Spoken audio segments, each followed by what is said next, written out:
So there was plenty of scuff. But yeah, we're gonna read today. We're gonna read chapter 2 of Lud-in-the-Mist. Oh my god, it's so hot.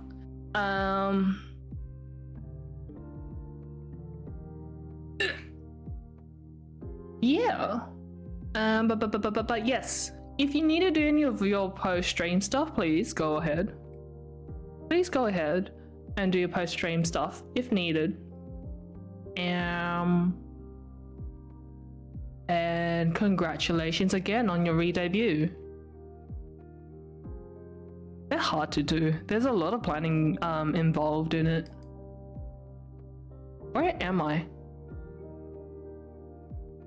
Okay, good. Nom nom nom nom nom nom. Good morning, Kavy. But yes, thank you again for the red. I was gonna do something, I forgot what. Wait and run, but gotta get out of the chair. Okay. Get out of the chair, get comfy, go sleep, get ready for bed. Do your usual stuff.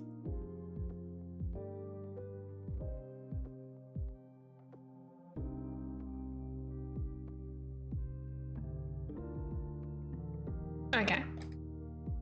Today is chapter 2.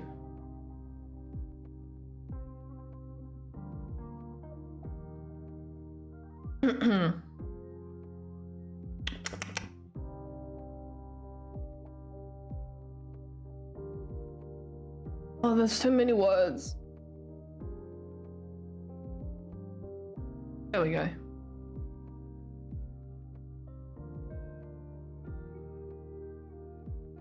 Am I ready to read? No. But I'm gonna read. Yes. Chapter 2. I'm gonna restart it because last time I got so dizzy. The Dooku laughed himself off a throne and other traditions of Dorime. Serenade us. Happy birthday to you. You're 102. You smell like a monkey. And you look like one too. Hello, Desmond.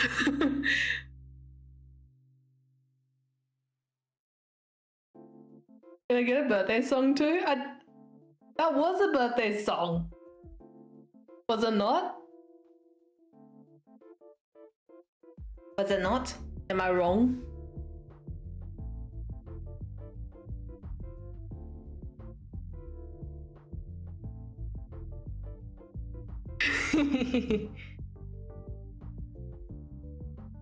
I smell like a monkey.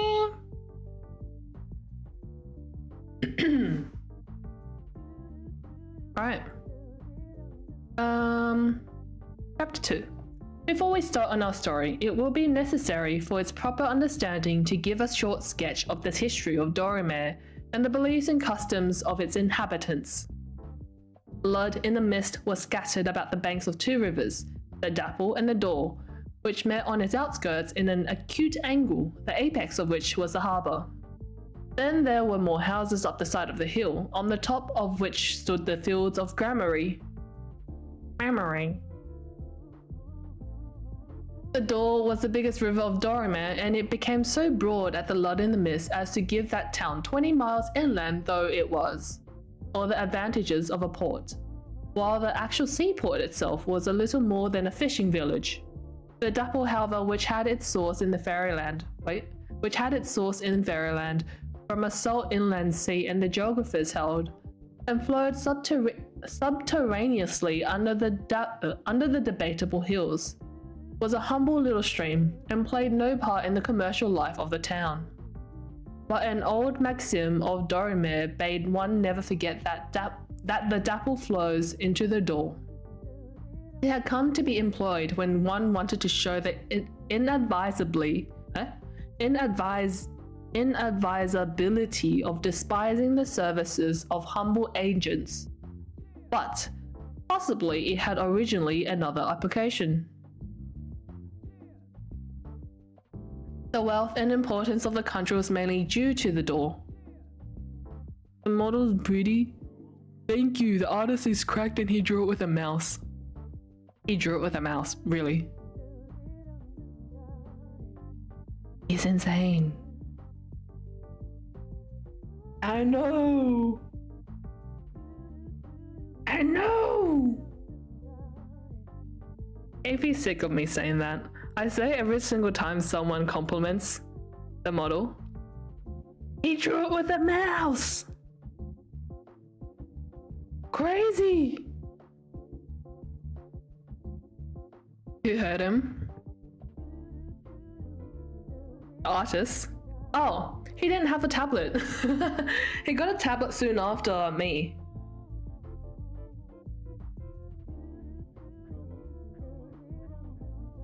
I think if you were to get him to draw with a mouse, you pooped your pants? Oh no, you want to get cleaned up? I think if you were to draw with a mouse now, I don't think you'll be able to draw as well or similar. Hello, Nami. Anyways, how are you? I'm alright. How are you? Oh my god, I shit my pants.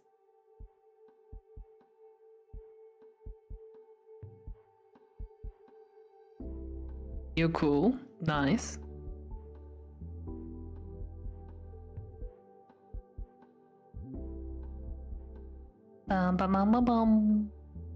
You look majestic. Thank you. I know my model doesn't, the tracking doesn't always follow me, but thank you. I'm moving around and flicking my hair, but you can't really tell. I was.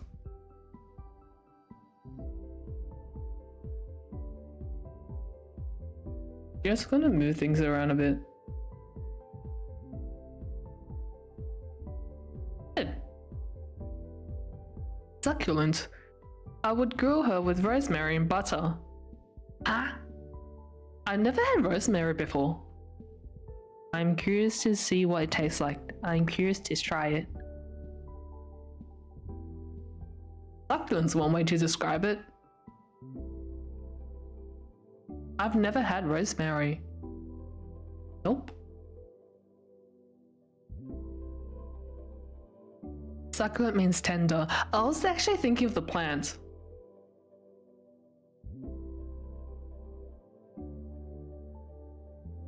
I was actually thinking of the plant.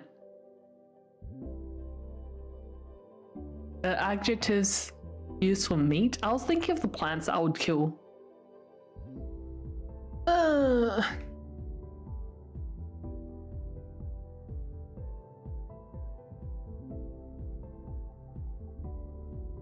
You know the succulents? Like, I have a aloe vera in front of my place, and it dies.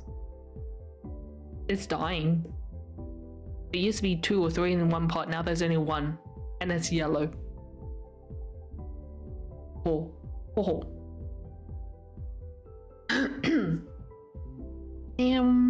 The wealth and importance of the country was mainly due to the door. It was thanks to the door that girls in remote villages of Dorime wore brooches made out of walrus tusks and applied bits of unicorns' horns to their toothache, that the chimney piece of the parlor of almost every farmhouse was adorned with an ostrich egg, and that when the ladies of Lud-in-the-Mist went out shopping or to play cards with their friends, their market basket or ivory markers were carried by little indigo pages in crimson turbans from the Cinnamon Isles, and that pygmy peddlers from the far north hawked amber through the streets.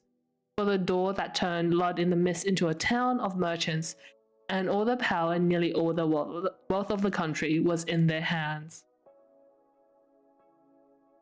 You take online short story as long as it's copyright free, like copyright stuff.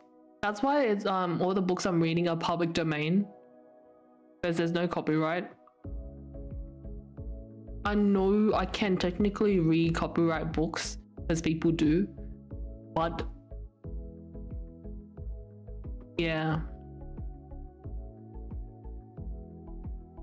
I think the ones that aren't the ones that are copyright, as long as I get permission, but it will be very hard.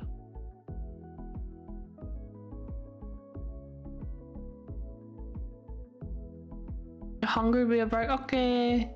For the lurk. For the lurk. Thanks for the lurk. Oh my goodness, my microphone. I still need to fiddle around with the filters.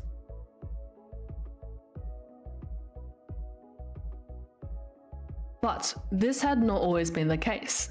In the old days, Dorime had been a duchy, and the population had consisted of nobles and peasants.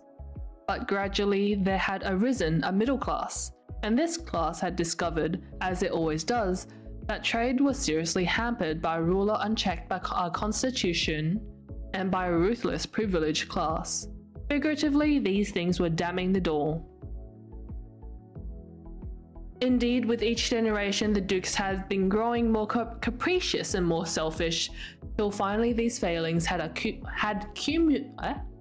culminated in Duke Aubrey, a hunchback with a face of angelic beauty, who seemed to be possessed by a laughing demon of destructiveness.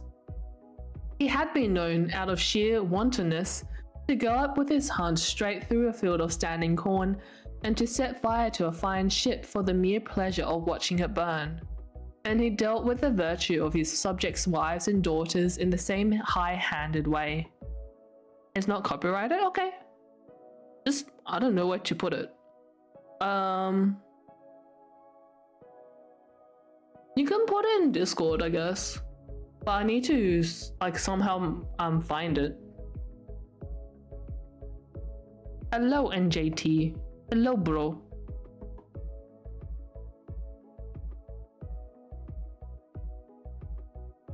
League of Legends story, bro. Bruh.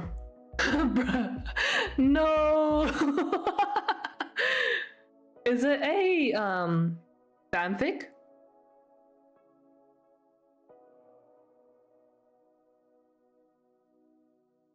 No.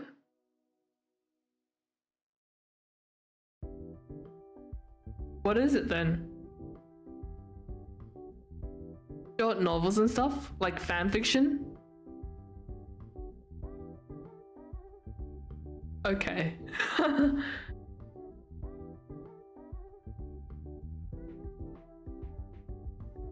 I'll pick one that might be fun. Okay, sure. As a rule, his pranks were seasoned by a slightly sinister humor. For instance, when on the eve of marriage, a maid, according to immemorial custom, was ritually offering her virginity to the spirit of the farm, symbolized by the most ancient tree on the freehold, Duke Aubrey would leap out from behind it and pretending to be the spirit, take her at her word.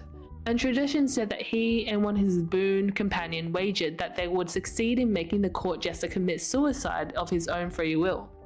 So they began to work on his imagination with plaintive songs, the burden of which was the frailty of all lovely things, and the grim fables comparing man to a shepherd doomed to stand by impotent, while his sheep are torn one by a ravenous wolf. Get medicine, okay?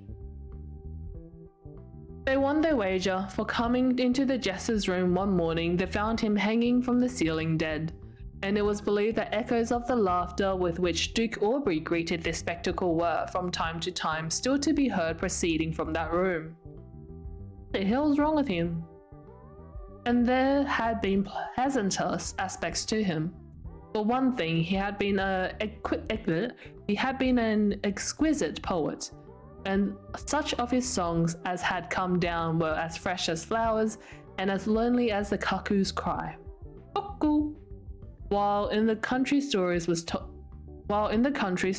still told of his geniality and tenderness, how he would appear at a village wedding with a cart load of wine and cakes and fruit, or of how he would stand at the bedside of the dying grave and compassionate as a priest.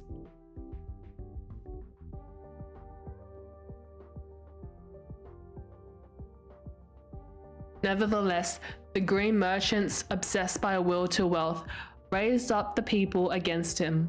For 3 days a bloody battle raged in the streets of Lud-in-the-Mist, in which fell all the nobles of Dorime. As for Duke Aubrey, he vanished, some said to Fairyland, where he was living to this day. During those 3 days of bloodshed, all the priests had vanished also. So Dorime lost simultaneously its duke and its cult.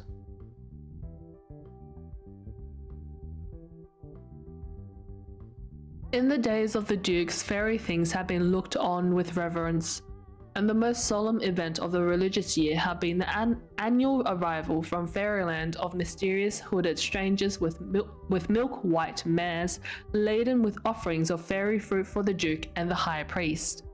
But after the revolution, when the merchants had seized all the legislative and administrative power, a taboo was placed on all things fairy.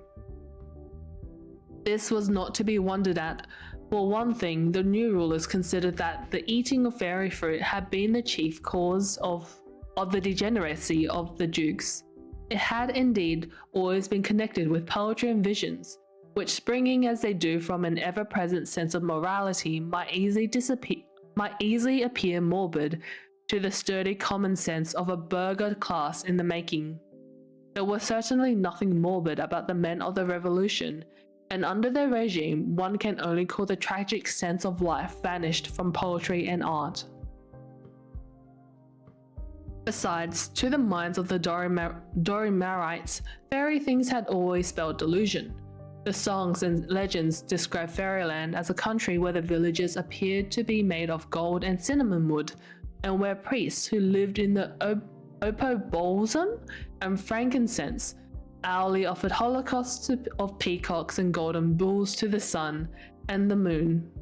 But if an honest, clear-eyed mortal gazed on these things long enough, the glittering castles would turn into old gnarled trees, the lamps into glowworms, the precious stones into potsherds, and the magnificently robed priests and the gorgeous sacrifices into aged crones muttering over a fire of twigs. This is the hardest activity I've ever seen. Yes, it's very hard. It's very, very difficult. Difficult.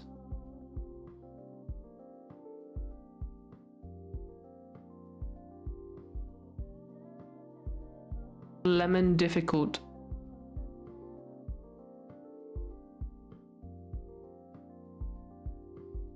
Where am I up to?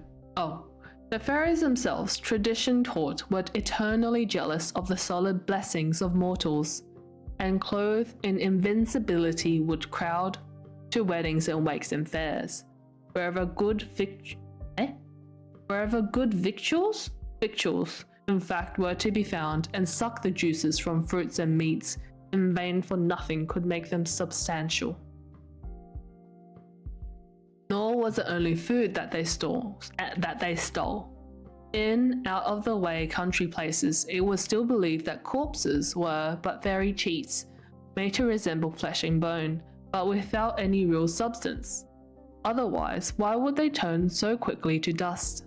But the real person for which a corpse was but a flimsy substitute had been carried away by the fairies, to tend the blue kine and reap the fields of gillyflowers. The country people, indeed, did not always clearly distinguish between the fairies and the dead. They called them both the silent people, and the Milky Way they thought was a path along which the dead were carried to Fairyland. Another tradition said that their only means of communication was poetry and music, and in the country poetry and music were still called the language of the silent people.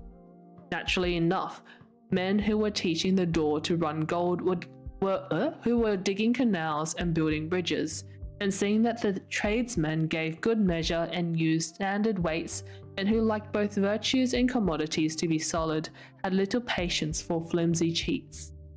Nevertheless, the new rulers were creating their own form of delusion, for it was they who founded in Dorime the science of jurisprudence. Jurisprudence? Taking as their basis the primitive code used under the dukes and adapting it to modern conditions by the use of legal fictions. Master Josiah Chanticleer, the father of Master Nathaniel, who had been a very ingenious and learned jurist, had drawn in one of his treatises a curious parallel between fairy things and the law.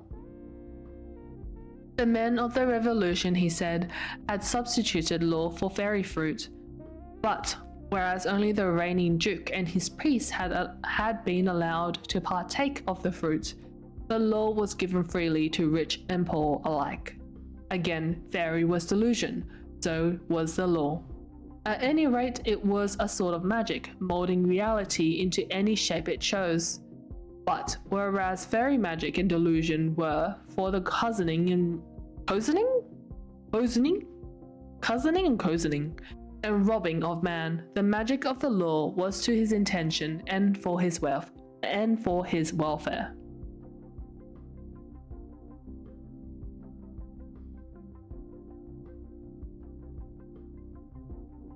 In the eye of the law, neither fairyland nor fairy things existed. But then, as Master Josiah had pointed out, the law plays fast and loose with reality, and no one really believes it. Gradually, an almost physical horror came to be felt for anything connected with the fairies and fairyland, and society followed the law in completely ignoring their existence. Indeed, the very word fairy had become taboo and was never heard on polite lips, while the greatest insult one Dorimerite could hurl at another was to call him son of a fairy. Hello Totako, thanks for the follow Deja Vu. Nice name. Need to study, but like, go study. Study. There was one period of time where someone was like, I would skip school just to make stream, and I banned them. No, I timed them out. So, go study. I'm just reading, so you can just leave me in the background, but go study.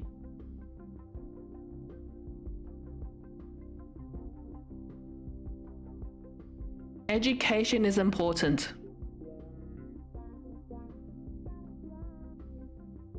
Okay? I can have you like white noise, you know. Yeah, put me in the background. This is more important than education. No. Really confused by this reading. It reminds me of those Grimm stories where we were never able to understand. We sort of understood the Grimm stories, right? Yeah. Have me in the back, like white noise. But go study.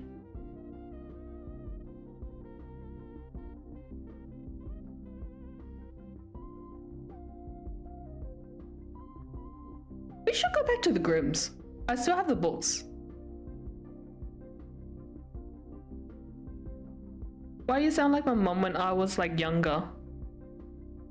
Because I am like your mom? No, go.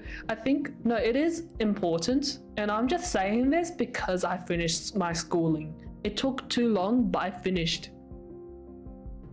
No more school since, how old was I? 24. Age 24. Been 4 years. It's been 4 years since I've studied.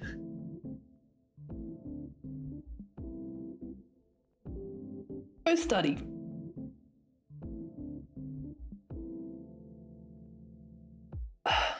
Keep studying university. Chose to keep studying. Regret it? Why? If you didn't go to uni, what would you be doing now? Let me put on my jacket. Yeah.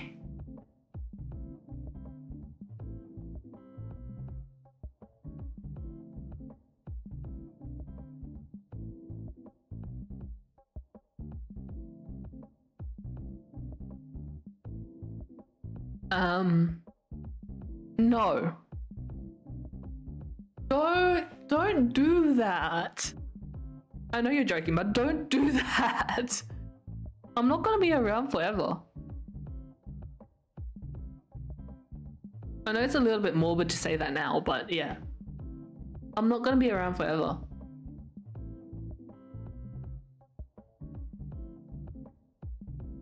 Oh, study. I'm in the background. Just leave me on in the background. That's usually what my streams are for. To have me in the background.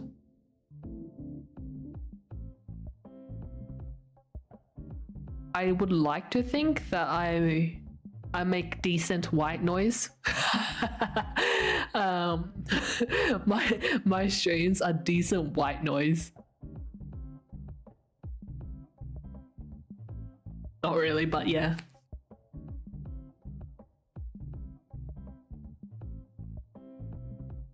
I am no ASMR artist, but I am still white noise. I can just listen you in the background and keep gambling. I love this idea. Gamble! No gamble. It's your money though, but yeah, no gamble. I know you're joking.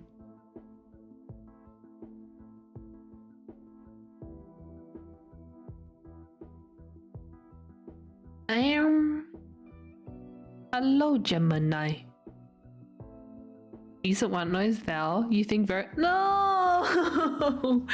No! You won't be around forever, so I need to take care of this time before you are not here anymore. No!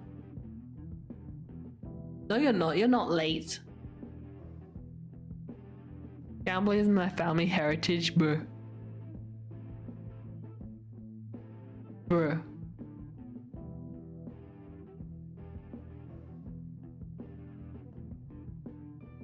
Hey.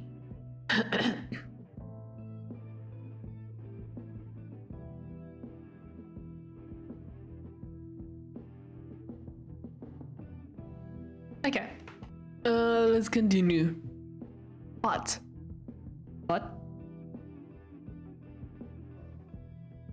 Imagine being late as a mod. I'll never be late to school because I 3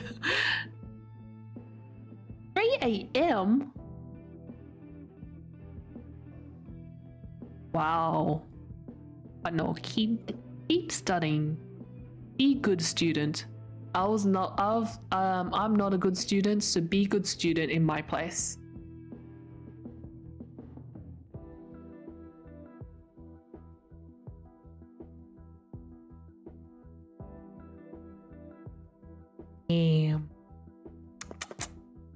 Some regrets, but not a lot of regrets.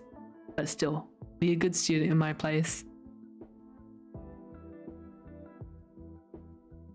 But on the painted ceilings of ancient houses, in the peeling frescoes of old barns, in the fragments of bas reliefs built into modern structures, and above all, in the tragic funeral statues of the fields of Gramarye, a Winkleman, had he visited Dorime, would have found, as he did in the Rococo Rome of the 18th century, traces of an old and solemn art, the designs of which served as pontiffs to the modern artists.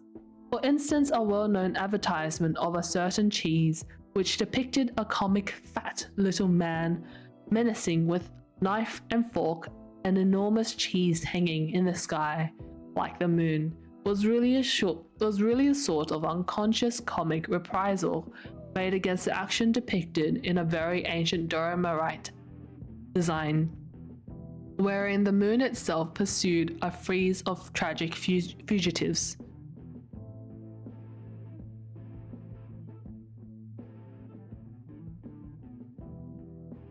What do you regret? Regret not being a good student? Welcome back, Nami.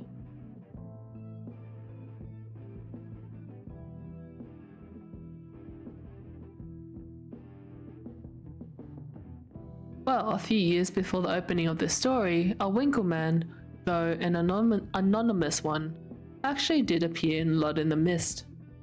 Although the field of his inquiries was not limited to the plastic arts, he published a book entitled Traces of Fairy in the Inhabitants, Customs, Art, Vegetation, and Language of Dorime. His thesis was this, that there was an unmistakable fairy strain running through the race of Dorimites, which could only be explained by the hypothesis that in the olden days there had been frequent intermarriage between them and the fairies. For instance, the red hair, so frequent in Dorime, pointed, he maintained, to such a strain. It was also to be found, he asserted, in the cattle of Dorime. For this assertion he had some foundation, for it was undeniable that from time to time a dun or dapple cow would bring forth a calf of a bluish tinge, whose dung was of a ruddy gold, and tradition taught that all the cattle of fairyland were blue, and that fairy gold turned into dung when it had crossed the border. Tradition also taught that all the flowers of fairyland were red, and it was indisputable that the cornflowers of Dorime sprang up from time to time as red as poppies, and the lilies as red as damask roses. Moreover, he noticed the traces of the fairies' language in the oath of Dorimites and in some of their names, and to a stranger it certainly produced an odd impression to hear such high-flown oaths as by the sun, moon, and stars, by the golden apples of the west, by the harvest of souls, by the white ladies of the fields, by the Milky Way, come tumbling out of the same breath, with such homely expletives as Bossy Bridget, toasted cheese, suffering cats, why my great aunts rump, or to find names like Drainsweet, Ambrose, Moonlove, wedded into such grotesque names as Goldbreech, Flipperrod, or Pie Powders. Good day, Kay. Are you okay with scary? Yeah, no. I'm just not good at scary games. Scary stories are fine. Can I give you a tip on a game you might love to play on stream? What game? What game?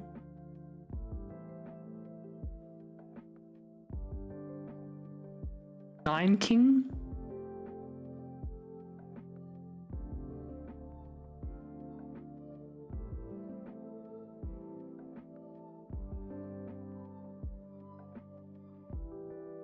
Nine Kings.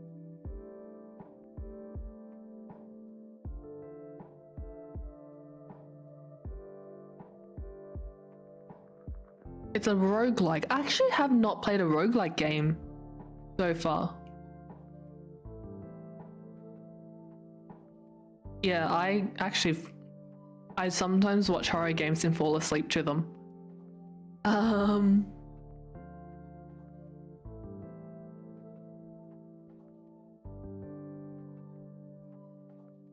I'm actually not sure. Kingdom Builder. I think I get bored with kingdom building games pretty quickly.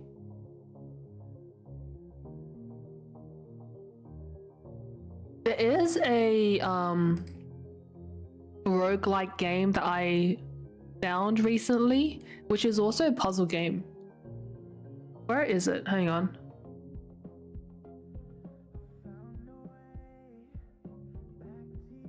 Let me search. Let me search my wish list.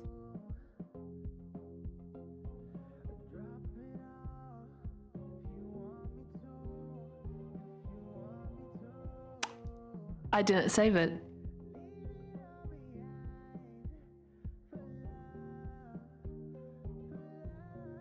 What is it called?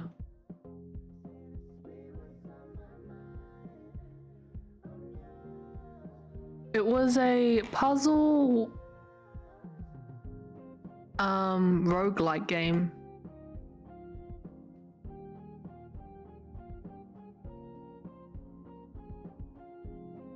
Oh, I forgot what it's called. Let me search up the person who was playing it. Hang on.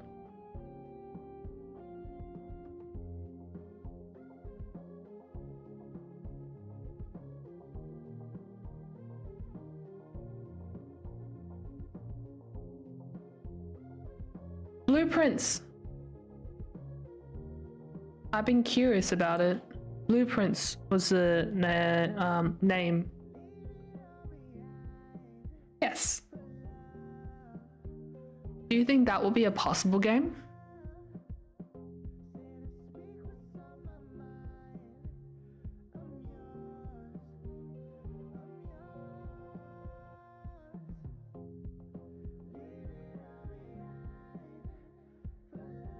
Alright, got a work to do. Okay.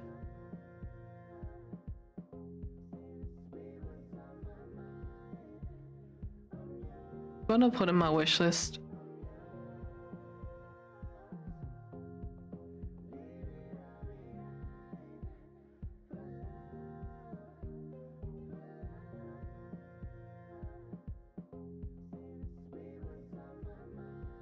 Stream suggestion channel? Yeah, sure.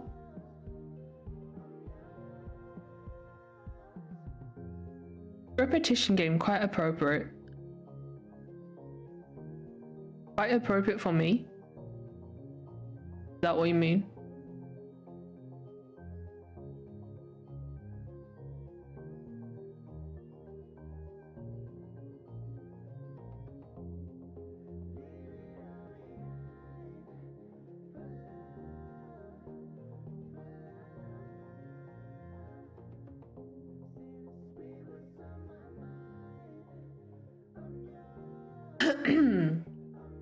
Okay.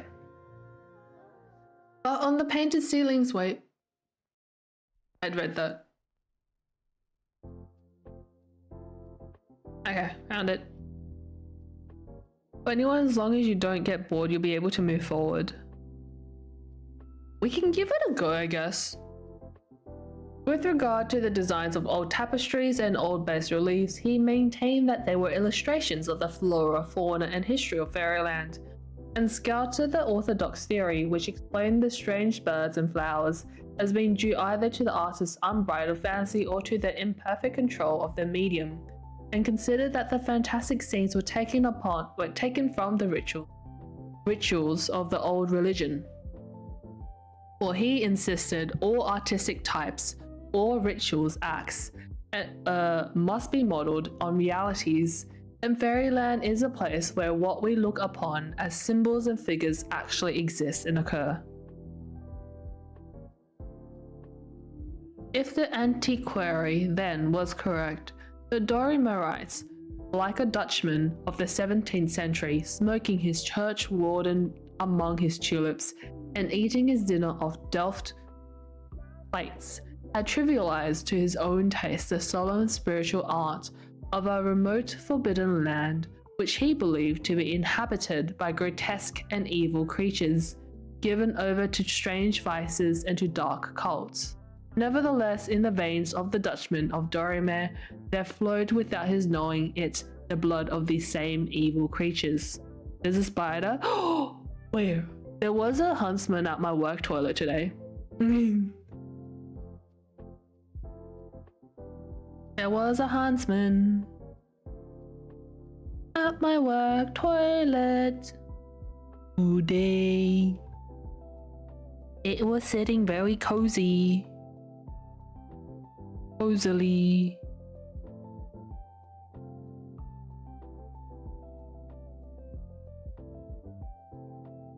What's a huntsman? It's a spider. It's a spider.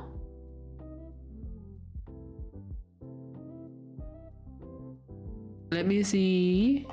You can Google huntsman.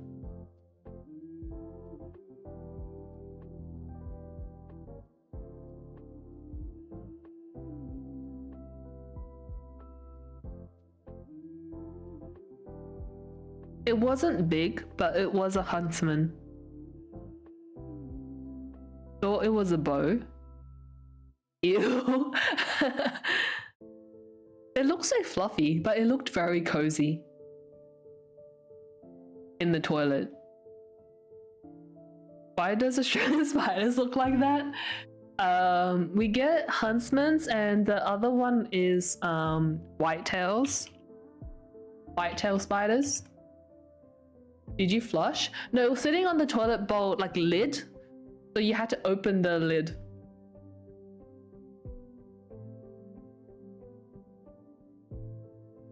We have the very fluffy small jumping spiders. Oh, the jumping ones. We get daddy long legs and the white tails and the white tails. Yeah, they have a white butt. The tip of their of their butt is white.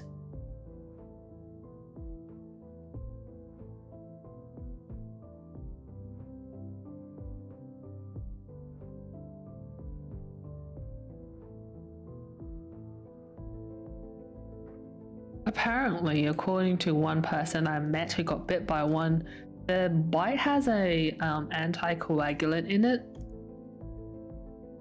Daddy Longleg is a spider.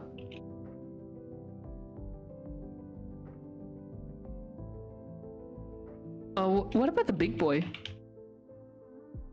I never searched it up. Whoa, big boy!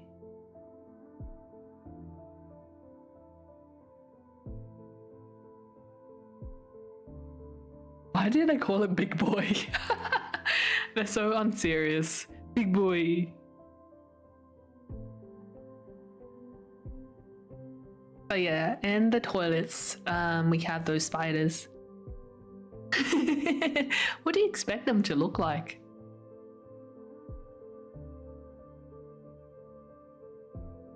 When I was young, in the backyard, there used to be a lot of redback spiders. Is the toilet fine? I don't know, I haven't checked it today. I only saw the spider when the coworker showed me, but I haven't really gone in.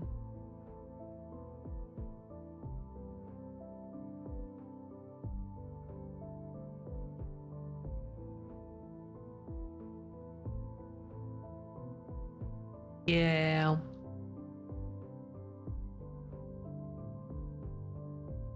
What am I up to? If the antiquary was correct, the Dorimorite, like a Dutchman, oh yeah, I read that. It is easy to imagine the fury caused in Lud-in-the-Mist by the appearance of this book. The printer was, of course, heavily fined, but he was unable to throw any light on its authorship. The manuscript, he said, had been brought to him by a rough red-haired lad whom he had never seen before. All the copies were burned by the common hangman, and there the matter had to rest. Never really seen any spiders except for the jumping ones. Oh. Apologize to them. Oh, man.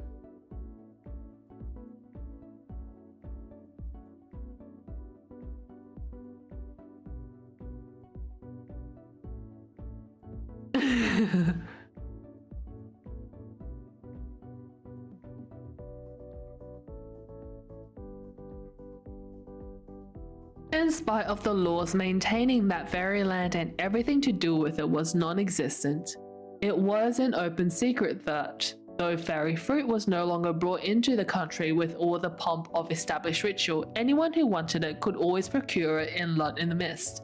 No great effort had ever been made to discover the means and agents by which it was smuggled into the town, for to eat fairy fruit was regarded as a loathsome and filthy vice, practiced in low taverns by disreputable and insignificant people such as indigo sailors and pygmy Norsemen.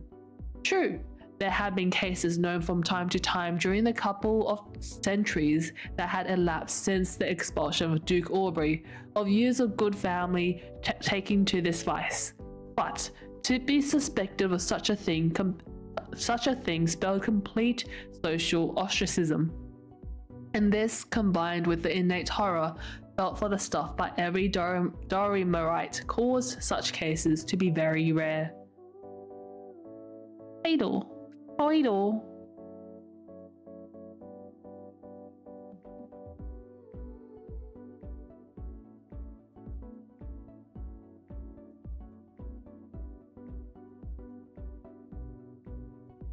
But some 20 years before the opening of this story, Dorimere had been inflicted with a terrible drought. People were reduced to making bread out of vetches and beans and fern roots, and marsh and tarn were rifled of their reeds to provide the cattle with food. while the Dor was diminished to the size of an ordinary rill, as were the other rivers of Dorime, with the exception of the Dapple. All through the drought, the waters of the Dapple remained unimpaired, but this was not to be wondered at, as a river whose sources were in Fairyland has probably mysterious sources of moisture. But as the drought burnt relentlessly on in the country districts, an ever-increasing number of people succumbed to the vice of fairy fruit eating, with tragic results to themselves, for though the fruit was very grateful to the parched throats, its spiritual effects were most alarming. And every day fresh rumors reached Lud-in-the-Mist. It was in the country districts that this epidemic, for so we must call it, raged, of madness, suicide, orgiastic dances, and wild doings under the moon. But the more they ate, the more they wanted, and though they admitted that the fruit produced an agony of mind, they maintained that for one who had experienced this agony, life would cease to be life without it. What the hell? So the fairies are evil. How the fruit got across the border remained a mystery, and all the efforts of the magistrates to stop it were useless. In vain they invented a legal fiction. As we have seen, the law took no cognizance of fairy things, that turned fairy fruit into a form of woven silk and hence contraband in Dorime. In vain they fulminated in the Senate against all smugglers and all men of depraved minds and filthy habits. Silently, surely, the supply of fairy fruit continued to meet the demand. Then, with the first rain, both began to decrease. But the inefficiency of the magistrates in this national crisis was never forgotten, and feckless as a magistrate in the great drought became a proverb in Dorime. As a matter of fact, the ruling class of Dorime had become incapable of handling any serious business.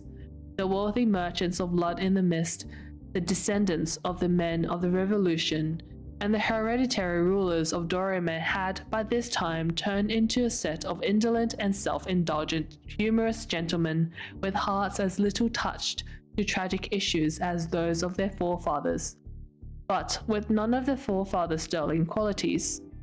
A class struggling to assert itself, to discover its true shape, which lies hidden, as does the statue in the marble, in the hard, resisting material of life itself, must, in the nature of things, be different from that same class when chisel and mallet have been laid aside. And it has actually become what it had so long been struggling to be. For one thing, wealth had ceased to be a delicate exotic blossom. It had become naturalized in Dorime and was now a hardy perennial, docilely renewing itself year after year and needing no tending from the gardeners. Milk? Are you gonna drink milk? Milk?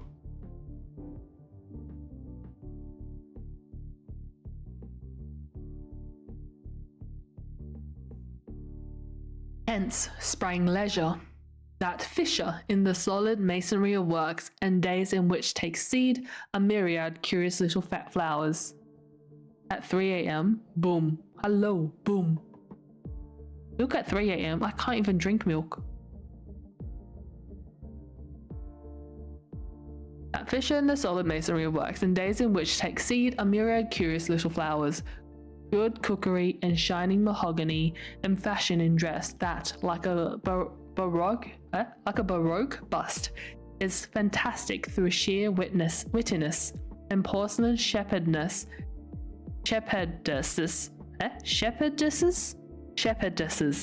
and the humours and endless jokes. I am lactose intolerant. I lactose and toddler hands. And endless jokes. In fact, the toys, material and spiritual of civilization.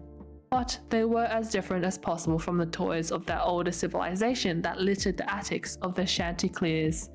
About these, there had been something tragic and a little sinister. while all the manifestations of the modern civilization were like fire, light, fantastic but homely. Such, then, were the men in whose hands lay the welfare of the country, and it must be confessed they knew but little and cared still less about the common people for whom they legislated. For instance, they were unaware that in the country Duke Aubrey's memory was still green. It was not only that natural students still went by the name of Duke Aubrey's brats, that when they saw a falling star, old women would say, "Duke Aubrey has shot a roe," and that in the anniversary of his expulsion, maidens will fling into the dapple for luck garlands woven out of the two plants that had formed the badge of the dukes, ivy and squills. It was a living reality to the country people, so much so that when leakages were found in the vats, or when a horse was discovered in the morning with his coat stained and furrowed with sweat, some rogue of a farmhand could often escape punishment by swearing that Duke Aubrey had been the culprit. And there was not a farm or village that had not at least one inhabitant who swore that he had seen him on some midsummer's eve or some night of the winter solstice galloping past at the head of his fairy hunt with harlequin ribbons streaming in the wind to the sound of innumerable bells. But of fairyland and its inhabitants, the country people knew no more than did the merchants of Lud-in-the-Mist. Between the two countries stood the barrier of the Debatable Hills, the foothills of which were called the Elfin Marches, and were fraught, tradition said, with every kind of danger, both physical and moral. No one in the memory of man had crossed these hills, and to do so was considered tantamount to death. Ugh.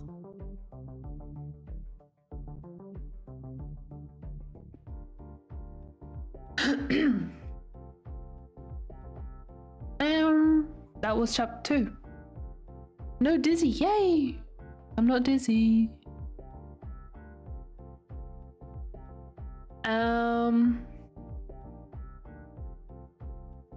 I still don't know what's going on.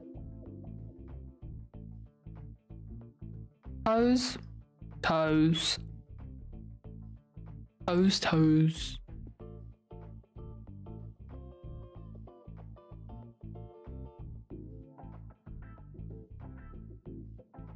Toes, toes, toes.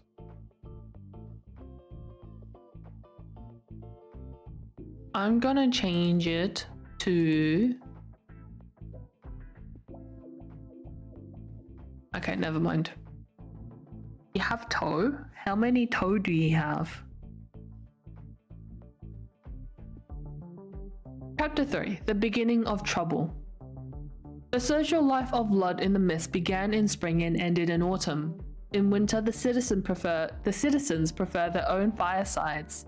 They had an unreasoning dislike of being out after nightfall, a dislike due not so much to fear as to habit, though the habit may have sprung from some forgotten danger that long ago had made their ancestors shun the dark.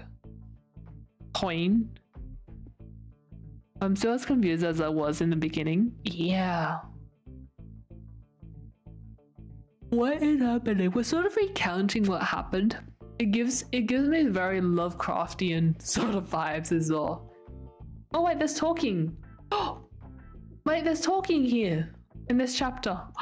There's conversation. Oh my. I'm gonna go back up.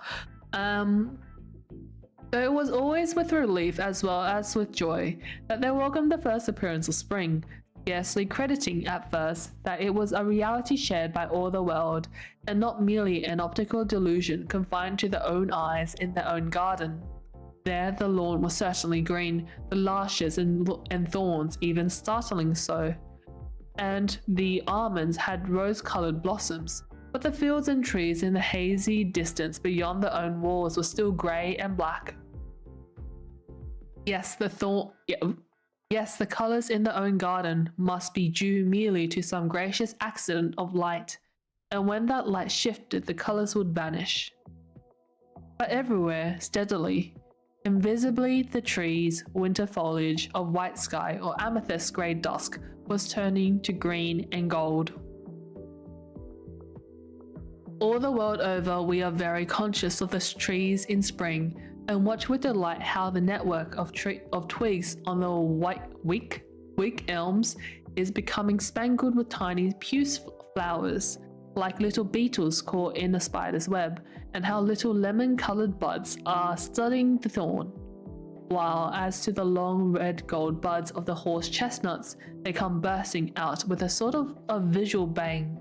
And now the beech is hatching its tiny perfectly formed leaves, and all the other trees in turn.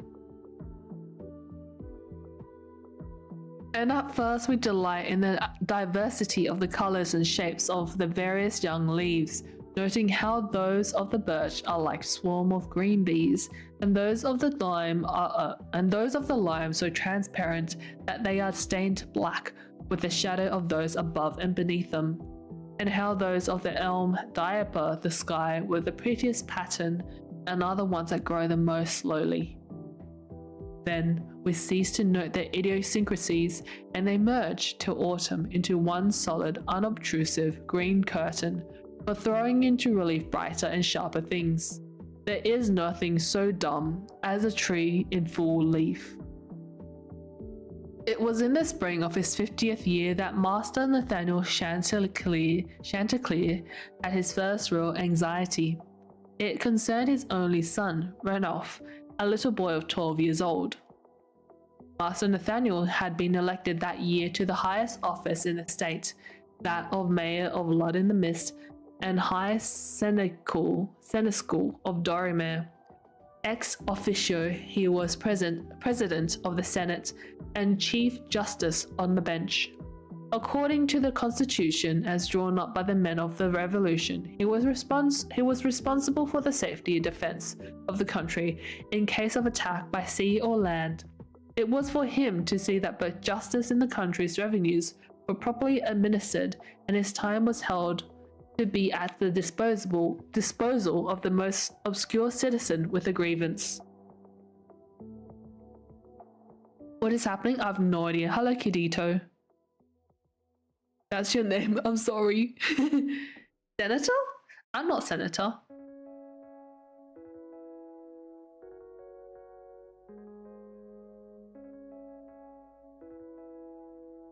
No, I get it. Whenever there's a name, whenever, like, I don't know, someone says your name, either as someone, they're reading someone's, I don't know, username or something, and it's your name as well, you sort of jump.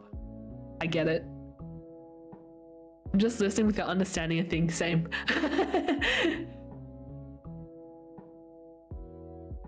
It is definitely a jump scare. Like, are you talking to me? Are you talking about me?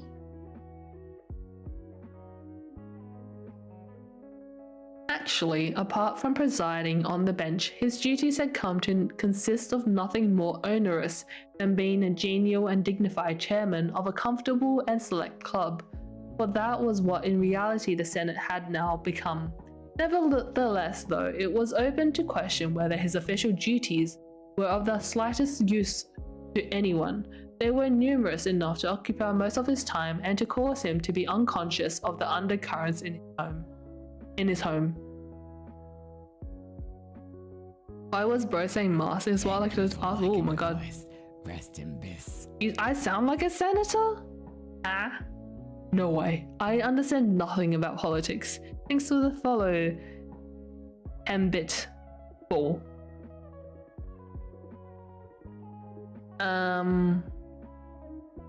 Why was bro saying master? His name is Master Nathaniel. He's like a 50-something-year-old master. First name Master, middle name Nathaniel, surname whatever it is.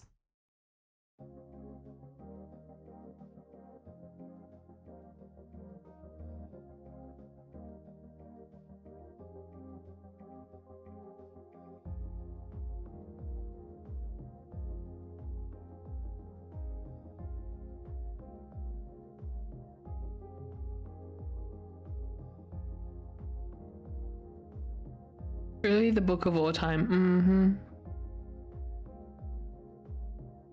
LeBron's appearance? LeBron? Why? Ranulph had always been a dreamy, rather delicate child, and backwards for his years. Up to the age of 7 or thereabouts, he had caused his mother much anxiety by his habit when playing in the garden of shouting out remarks to an imaginary companion. He was fond of talking nonsense, according to the ideas of Lud-in-the-Mist, slightly obscene nonsense, about golden cups, and now white ladies milking azure cows, and the sound of tinkling bridles at midnight. But children are apt, all the world over, to have nasty little minds, and this type of talk was not uncommon among the children of Lud-in-the-Mist, and as they always grew out of it, little attention was paid to it. Then, when he was a few years older, the sudden death of a young scullery maid affected him so strongly that for 2 days he would not touch food, but lay with frightened eyes tossing and trembling in bed, like a newly caught bird in a cage. When his shocked and alarmed mother and his father was at the seaport town on business at the time, tried to comfort him by reminding him that he had not been particularly fond of the scullery maid while she was alive, he had cried out irritably, No, it isn't her. It's the thing that has happened to her." "What up, Rebecca?" "What up?" "No game today. We read. Monday is reading day." "It is a Monday for me." But all that was when he was still quite a little boy, and as he grew older, he had seemed to become much more normal. But that spring his tutor had come to Dame Marigold to complain of his inattention to his studies and sudden unreasonable outbreaks of passion. To tell you the truth, ma'am, I think the little fellow can't be well, the tutor had said. So, Dame Marigold sent for the good old family doctor, who said there was nothing the matter with him, but a little overheating of the blood, a thing very common in the spring, and prescribed sprigs of borage in wine, the best cordial for lazy scholars, and he winked and pinched Ranulph's ears, adding that in June he might be given an infusion of damask roses to complete the cure. Wait, they give children wine for medicine? Hello everyone, I have a question. I'm creating a story in Spanish. Can someone help me? Most of us aren't Spanish here.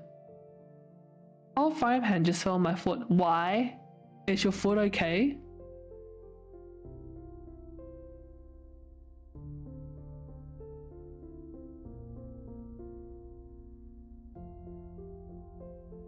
Your pan's okay? Is your foot okay?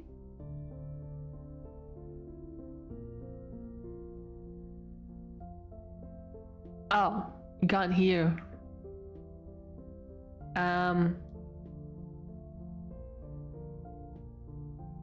Most of us can't speak Spanish.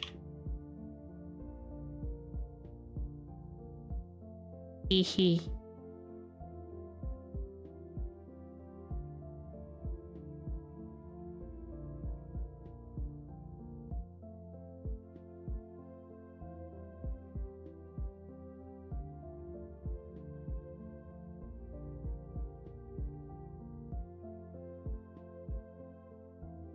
But Cavey can help if he wants. Up to him. But why would they give kids wine? Wine for medicine? But the sprigs of borage did not make Ranulph any more attentive to his lessons. While Dame Marigold had no longer need of the tutor's hints to realize that the little boy was not himself, what alarmed her most in his condition was a violent effort that he had evidently to make in order to react in the least in the least to his surroundings. For instance, if she offered him a second helping at dinner, he would clench his fists and beads of perspiration would break out on his forehead. So great an effort did it require to answer yes or no. It's an old thing. Oh, but why?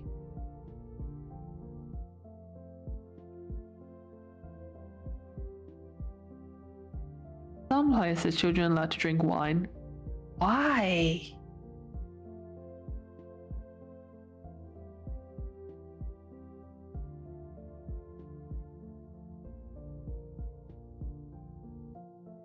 Because wine? What medicinal benefits did wine provide? I'm actually curious about that. I mean, there must be a reason. There must be a reason.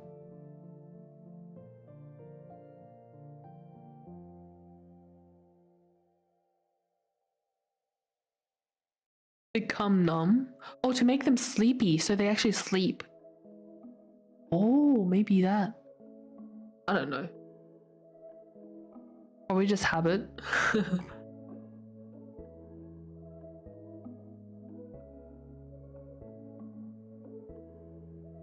Wine good. I don't think I've had wine before.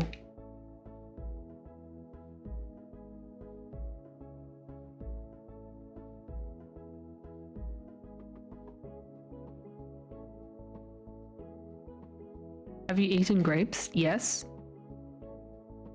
But alcohol's different. 5% wine. Okay. I'm gonna go bathroom. Really? 5%? Grapes make you drunk? They do? Wait, what? They do? No way. They did? Really? I become high and started laughing to myself. What? I'm gonna go toilet, okay? Short break.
Hi. Grapes, man. Harder than drugs. Just staring at us menacingly. Staring into our souls, yes. Hi. Fun fact, the grape they use for wine making isn't any normal grape. It's a specific grape breed named Vitis vinifera. Don't you have your government name in chat? Who? Who has their government name in chat?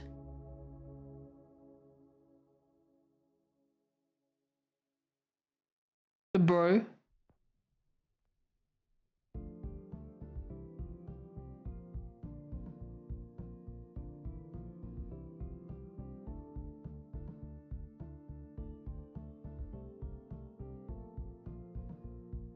Stop exposing me.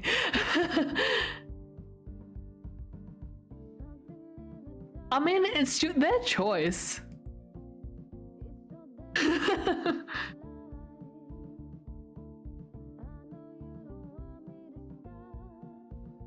It's fine.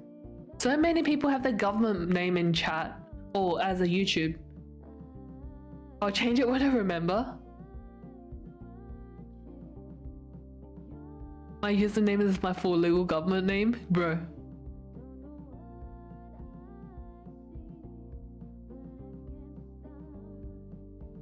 Oh no, you know where they live.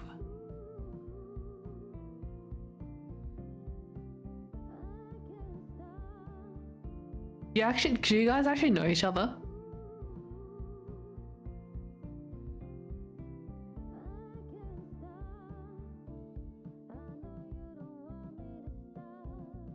Yeah, you guys actually do. Damn. Hello, Pyro. Hello, long time no see.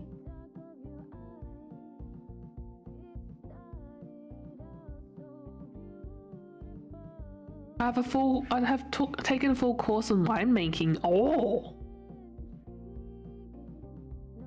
Threw her off somewhere in a pool once, huh? My favorite sound redeem working? Wait, did you? I don't know, try it.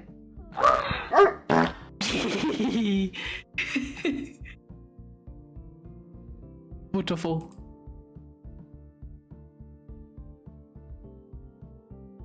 What was that? Twitch sound redeem.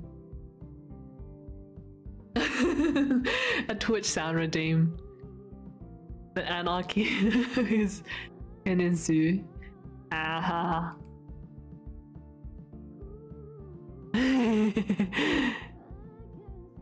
Don't judge me.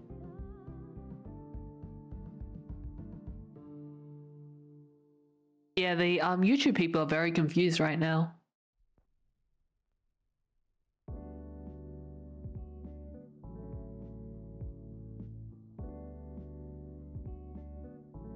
Yes. So on Twitch, I have these sound redeems, sound alert redeems on my thing. So that's what was redeemed.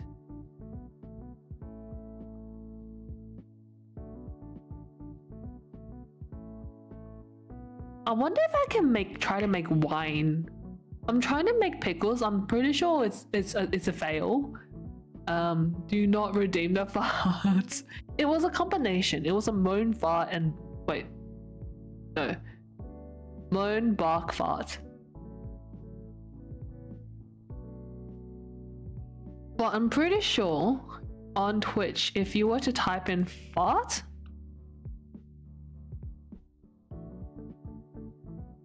no, it doesn't work. Hang on. There we go.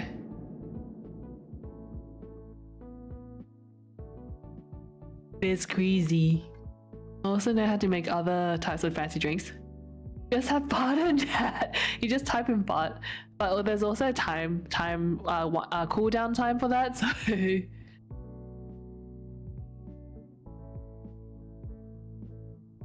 grape honey mead. Ooh. Ooh.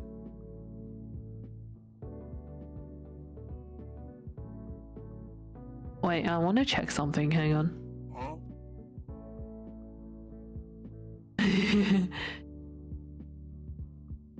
Imagine playing a horror game for sound effects players. I know, that's why I don't play horror games. But lucky for me, the last time I played a horror game, like 2 years ago, no one scared me with sound alerts because I scared myself with the game itself. In the States, if you're born far south, enough south, you're taught how to make moonshine. Oh, I don't know what that is. YouTube come hear sound redeems? No, YouTube can hear sound redeems. They just don't know what's going on. Because YouTube doesn't have the channel points. Yeah.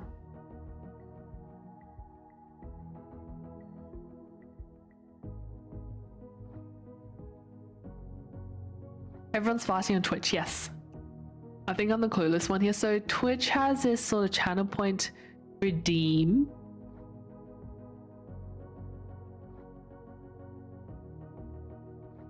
Hang on. I need to check something. Hang on.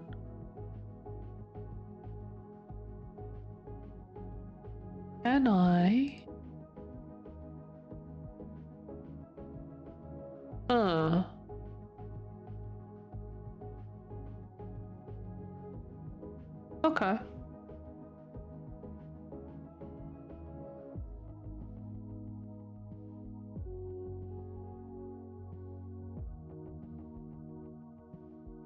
Ba ba ba.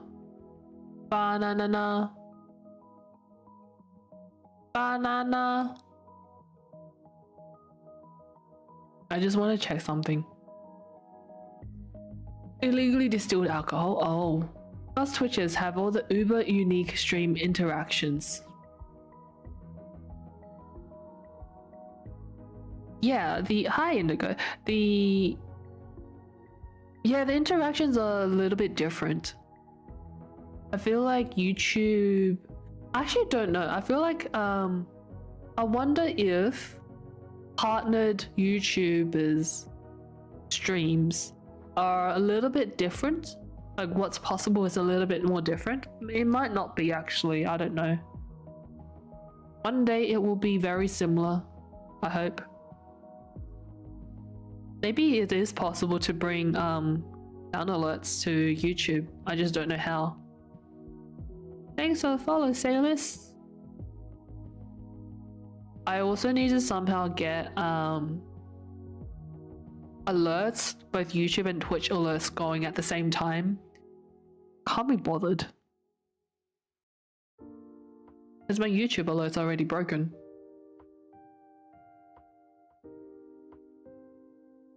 What am I up to? Oh, found it.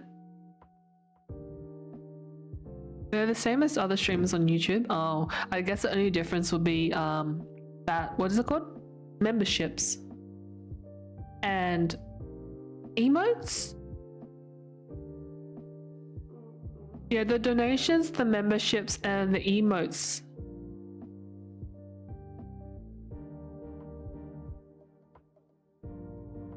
Make a specific command when people donate. Oh, okay.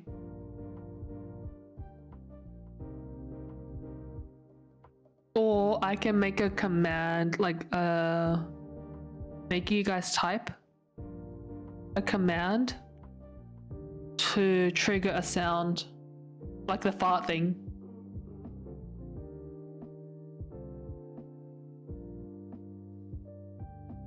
I wonder if the fart works. If I would move from YouTube to show just a fart. Hello, Nojnat. Let me just try. Hang on. I'm gonna type in YouTube fart.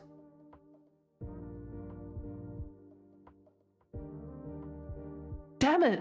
Okay, it only works on Twitch. Damn. I wonder if I can make it for both. My cat accidentally stepped on my foot and scratched my nail. Oh no! Is your kitty okay? Is your toenail okay? Now it's bleeding. Oh no!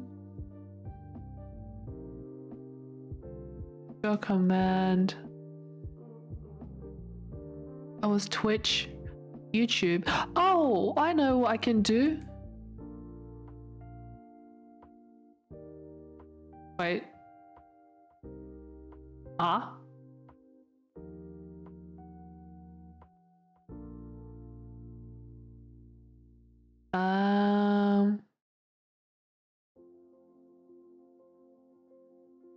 Damn. Okay.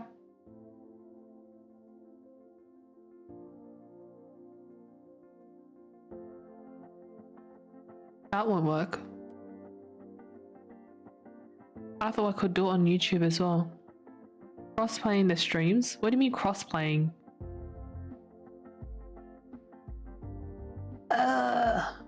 I was trying. Oh my god. It's still scary. The also. Yay, as well.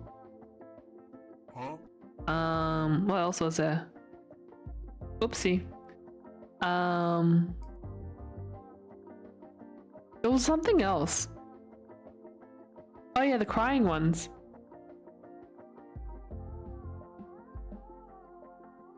Does it cry?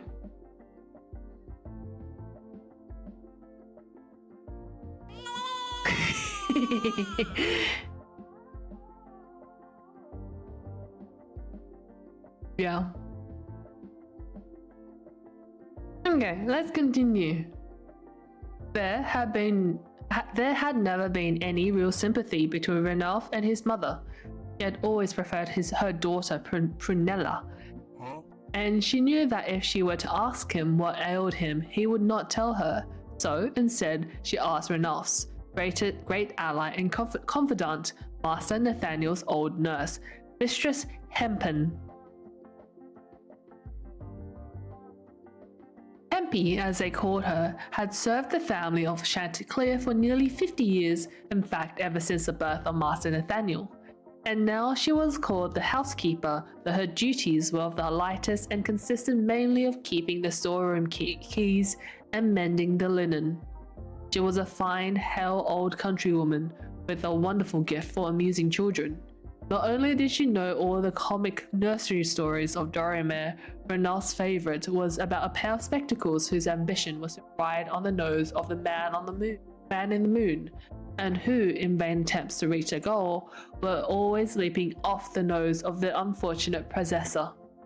But she was as well an incomparable though sedentary playfellow, and from her armchair would direct with seemingly unflagging interest the maneuvers of lead soldiers or the movements of marionettes. Indeed, her cozy room at the top of the house seemed to Ranulph to have the power of turning every object that crossed its threshold into a toy. Ostrich egg hanging from the ceiling by a crimson cord, the little painted wax effigies of his grandparents on the chimney piece, the old spinning wheel, even the empty bobbins, which made excellent wooden soldiers, and the pots of jam standing in rows to be labelled. They all presented infinite possibilities of being played with, while her fire seemed to purr more contentedly than other fires, and to carry prettier pictures in its red glowing heart. Or rather timidly, for Hempy had a rough edge to her tongue, and had never ceased to look upon her mistress as a young and foolish interloper. Dame Marigold told her that she was beginning to be a little anxious about Ranulph. Hempy shot her a sharp look over her spectacles and, pursing her lips dryly, remarked, "Well, ma'am, it's taking you a long time to see it." But when Dame Marigold tried to find out what she thought was the matter with him, she would only shake her head mysteriously and mutter that it was no use crying over spilt milk, and at least soonest mended.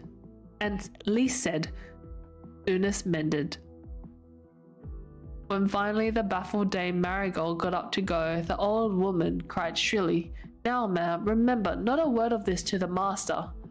He was never one that could stand being worried. He's like his father in that. My old mistress used often to say to me, 'Now, Polly, we won't tell the master, he can't stand worry.' Aye, all the Chanticleers are wonderful sensitive." And the unexpressed converse of the last statement was, all the Vigils, on the other hand, have the hides of buffaloes. Dame Marigold, however, had no intention of mentioning the matter as yet to Master Nathaniel. Whether or not it was due to the Chanticleer's superior sensitiveness of soul, the slightest worry, as she knew to her cost, made him unbearably irritable. He had evidently as yet noticed nothing himself. Most of his day was spent in the Senate and his counting house. Besides, his interest in other people's lives was not extended to those of his own household. As to his feelings for Ranulph, it must be confessed that he looked upon him more as an heirloom than as a son.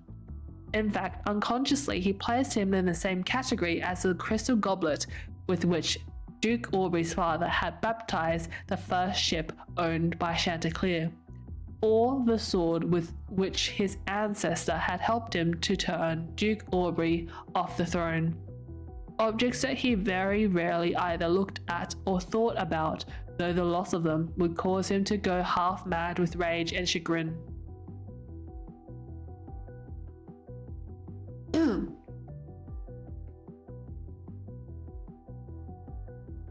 However, one evening, early in April, the matter was forced upon his attention in a very painful manner. By this time spring had come to all the world, and the citizens of Lud-in-the-Mist were beginning to organize their life for summer. Copper vessels were being cleaned and polished for the coming labours of the still room, arbours in the gardens swept out and cleaned, and fishing tackle overhauled, and people began to profit by the longer days by giving the supper parties to their friends. Nobody in Lud-in-the-Mist loved parties more than Master Nathaniel.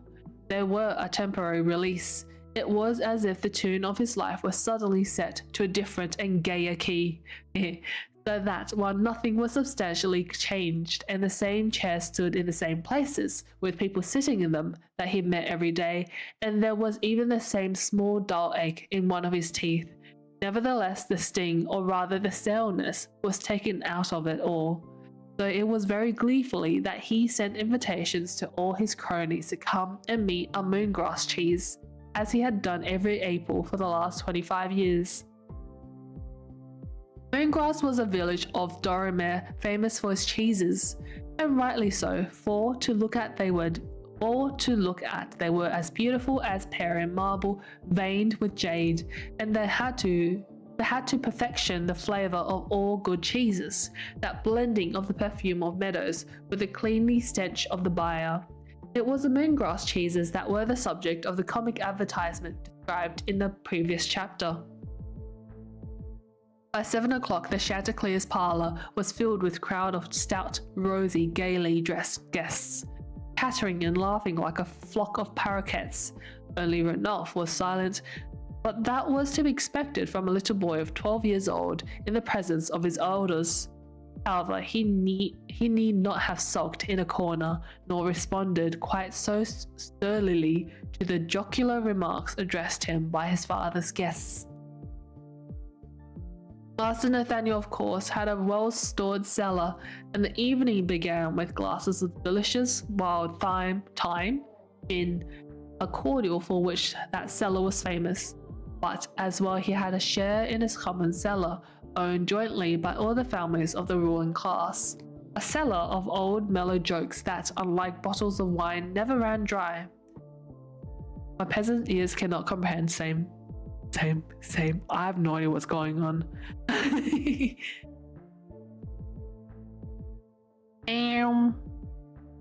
Bro, I know. One day I'll understand. I feel like a lot of this is sort of, what do you mean you don't know? That's what I mean by I struggle with reading. I am not good at reading and I really don't know what's going on. And a lot of the books and a lot of the stories I read are what's that word called?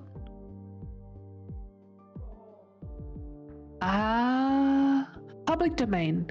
They're all public domain, which means a lot of them are quite old.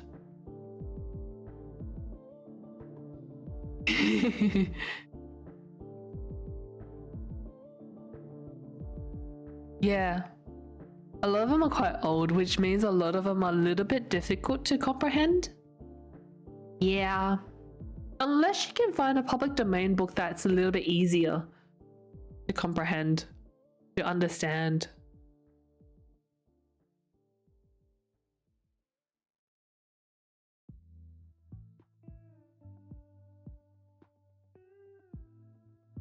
I remember reading one. I remember school used to make us even reading has difficulty, yes. Some book kind of hard to understand because the writer just either love to lore dump or yap. This one's a lore dumping one. I remember tutoring in school would make us read a lot of old books.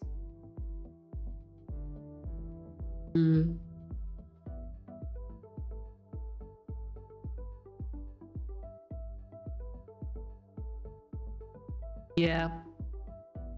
Wait, I was supposed to get paid today. I didn't get paid today. But worst of all, it's in our native language. Oh, I did get paid today. Why wasn't I told? I wasn't notified. I'll deal with it later.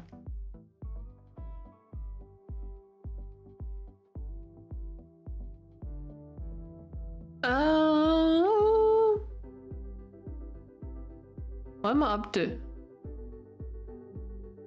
I got paid today, work.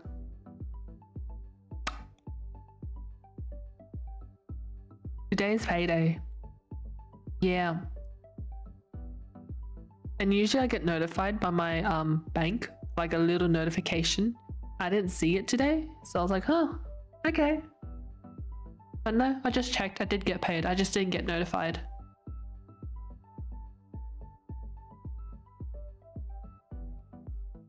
Nice, nice, yeah.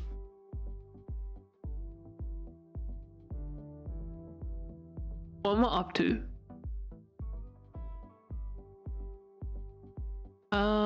Never ran dry. Whatever there was or ridiculous or lovable in each member of the group was distilled into one of these jokes, so that at will one could intoxicate oneself with one's friends' personalities, swallow, as it were, the whole comic draught of them. And seeing that in these old jokes accumulated irritation that inevitably results from intimacy evaporated and turned to sweetness, like the juice of the grape that promoted friendship and cordiality between the members of the group, that is to say, for each variety of humor is a sort of totem, making at once for unity and separation. Its votaries it unites into a closely knit brotherhood, but it separates them sharply off from all the rest of the world. Perhaps the chief reason for the lack of sympathy between the rulers and the ruled in Doramere was that, in humor, they belonged to different totems.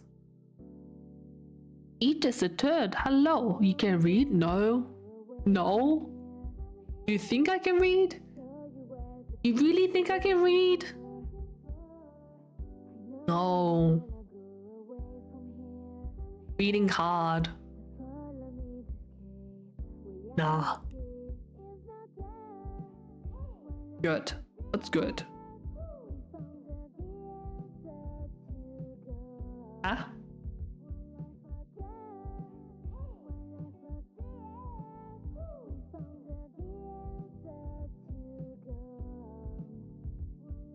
Lud-in-the-Mist. Lud-in-the-Mist. No one understands shiitake. I know. Oh, you know, I could read some of my childhood books. You know, I think Anne of Green Gables is also public domain.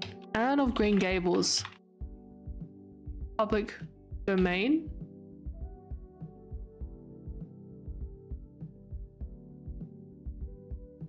Yes, it is.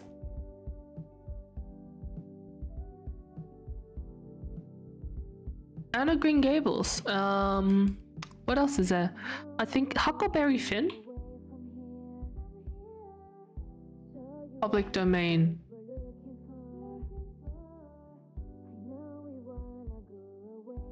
Yeah. Nice jacket. Whose jacket?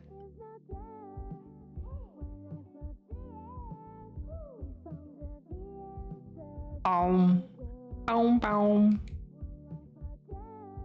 Rose.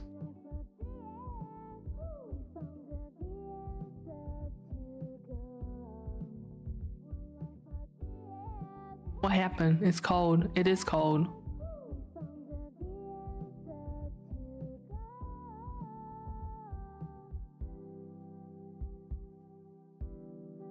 Yuck. What's happening? 16 on the AC. What's the temperature right now? Let me just check. Why would you put 16 on the AC?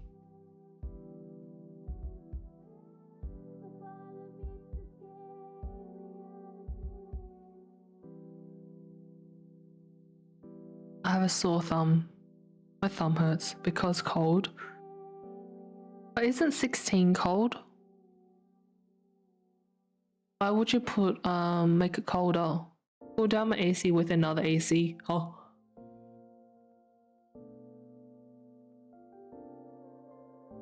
Why?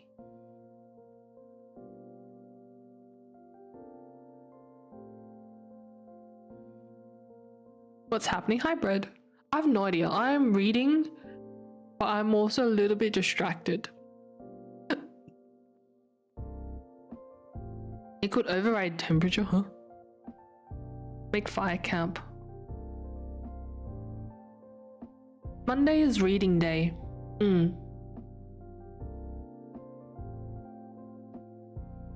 Bonfire.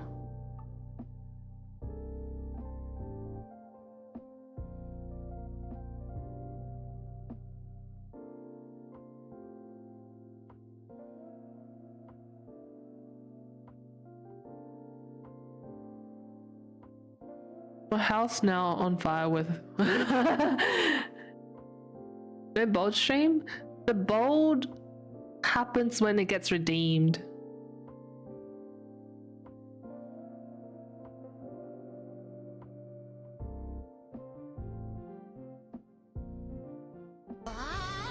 There we go.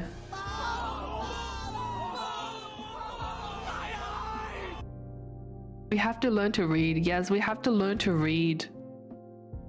I'm bold. Bold. Yes, very bold.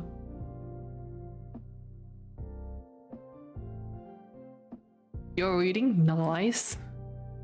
So beautiful. Look at my shiny head. It's so beautiful. Knees hurt. Ow. Wait, I forgot to take my medication. Take your medications, kids.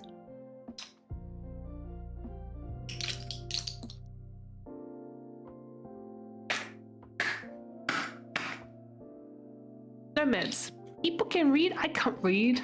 Let it shine.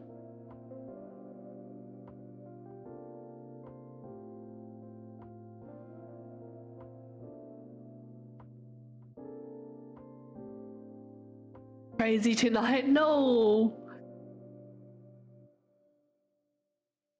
Oh, my knees hurt today.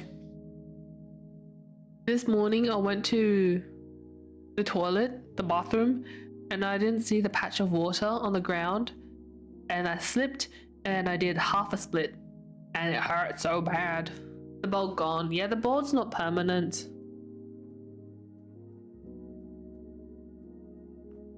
Bolt not permanent. Yeah, I did this half a split. So one leg went down and out in front of me, and the other one I was on my knees. Damn, that pained. Luckily I didn't tear anything. But yeah, now that knee hurts. And also it's cold. So the cold is making the knees hurt. But yeah, the back, it was my right knee that went down and my left leg that went straight in front of me. And so the back of my left leg was hurting so bad this morning. Now my right knee hurts. I'm on board for $100. I'm on board for the rest of the stream for $100. I was like Peter Griffin when he tripped. I don't know what that is. I don't know what happened to Peter Griffin when he tripped. Ooh, should I make an actual donation thing where I just be bald for the whole stream? The knee will be alright. Yeah, the knee will be alright. Nah, I shouldn't. That's just scams. That's just scammy. Nah. Bald for the whole thing. But in my case, I did tear something I think I need crutches for. The floor, right? I think the floor is right. I checked the tiles and I think the tiles are okay.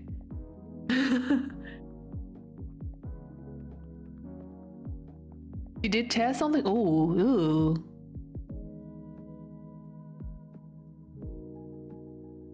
No, that's scammy. I'm not gonna make you guys pay me $100. But bold for content? It's not content. So many people can go bold. That's not content. So many VTubers go bold. They have a bold redeem as well.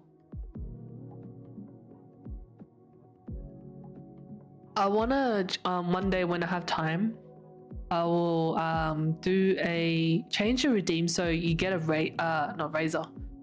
What's that thing called? Not a razor. What's that thing they use to cut hair? I'll get one of that and you have the sound effect bzzz, and the hair flies up. Not for an hour, but for like $2 and you get jump scared by your own hair. An hour? Wait, how do you... Wait, hang on. Is it even possible?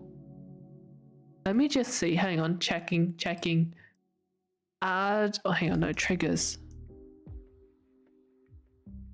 Don't get a random one. Parker, my cousin, is a physiotherapist. He applies splint, compression, bandage, and get me crutches free. Lucky. That's just. Hang on, let me just check.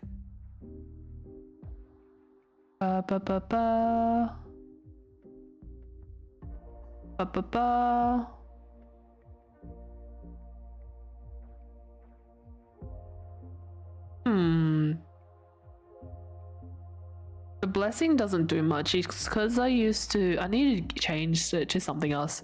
It's because I have dad sneezes. And when I dad sneeze, it's like I curse the whole room. Phono drive?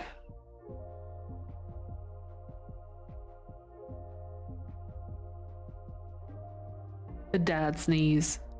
Cola gummies. Right now I'm just checking if there's possible to do a donation thing. Cola gummies. Oh, look, the chewy one.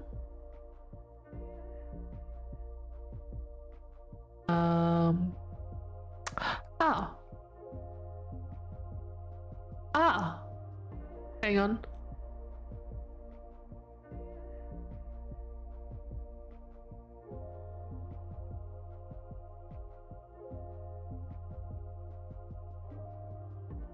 I can. Oh, I can. I can do it. I'm gonna do it right now.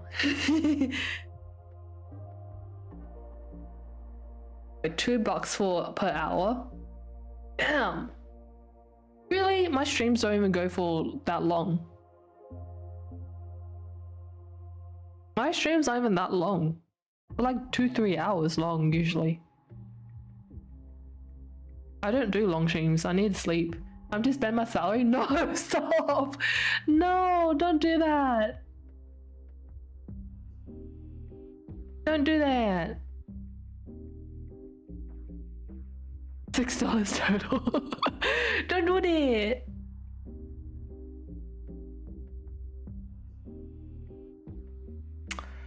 Hey, don't do that.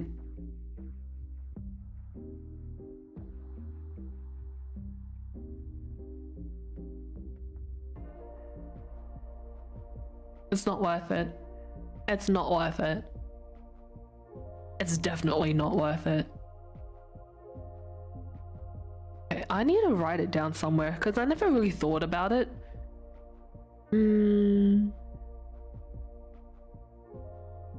Because the reason why I have like a time limit with some of these channel point redeems is because I don't want it to disrupt.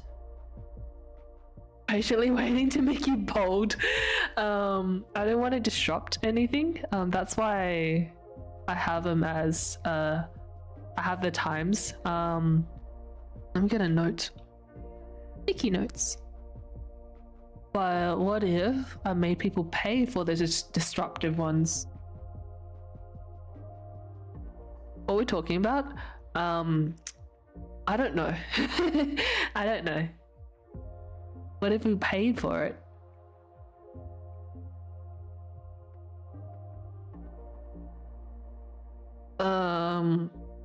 Like, I don't know.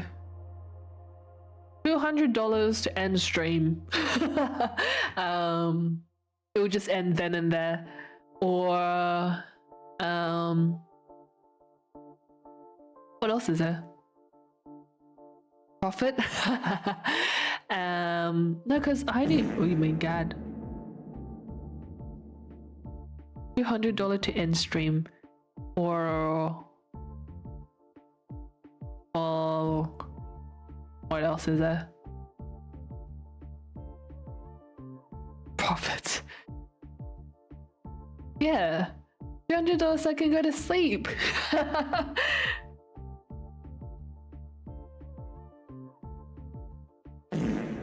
But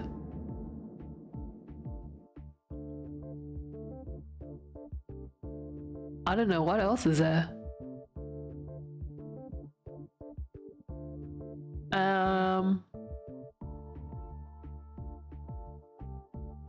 Smelly? I'm not smelly. I do not fart. I do not have a butthole. Where is a fart? A fart happened. I don't have a butt to fart, okay. Then who farted? Nojnet. How do you take the number 2? I have one hole. I'm sorry. Thanks for following, Brian. I'm sorry. Shh, you had nothing. You had nothing.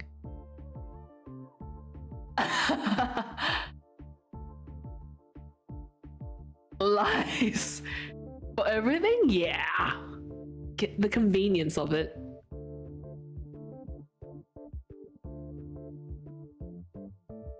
Oh yeah, Dong is their mascot down there. That's what you're rubbing. That's what you're patting. Additional 10 to make you bold. Oh, we're talking about channel points. Channel points, save them up, man. I don't know what else. Oh, I need to think of something to make people want to save up to.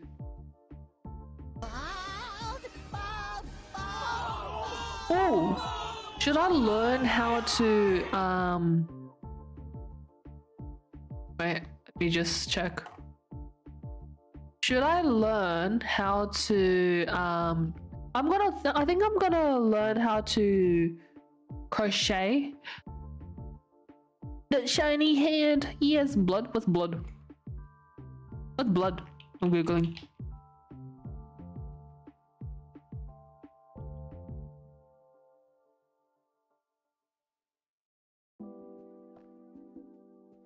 Eh?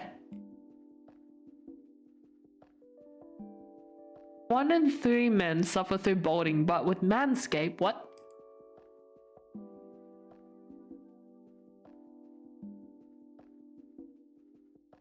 Blood.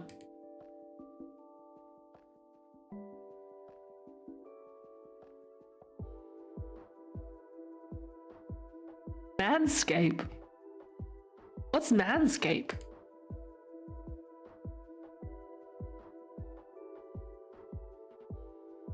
Oh, it's a brand. It's a company. Oh my. I ever balding, I'll just jump. I'm lucky that my family has no balding genes.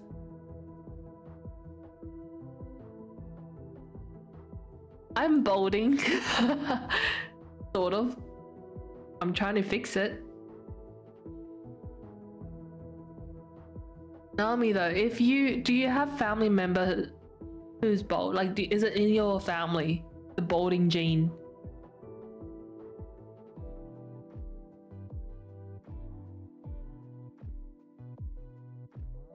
You can't bald. I am balding. Thanks for the hydrate.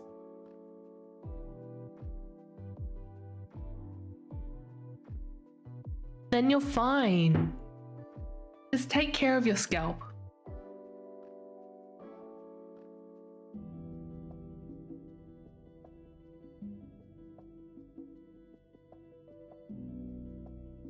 My family's very hairy, but we can't produce body hair.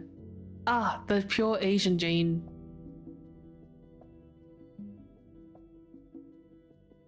The Asian gene. And as you know, my Adam's apple is non-existent.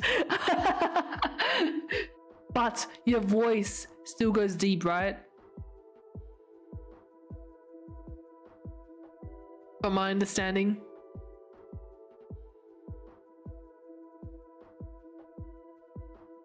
Some people have like huge Adam apples. Dad's half Arabic. Ooh. Some people have huge Adam's apples, and some people have tiny Adam's apples. Like some guys. Just my intrusive thoughts. When I see like that huge Adam's apple, and when they talk, I have that urge to just karate chop it.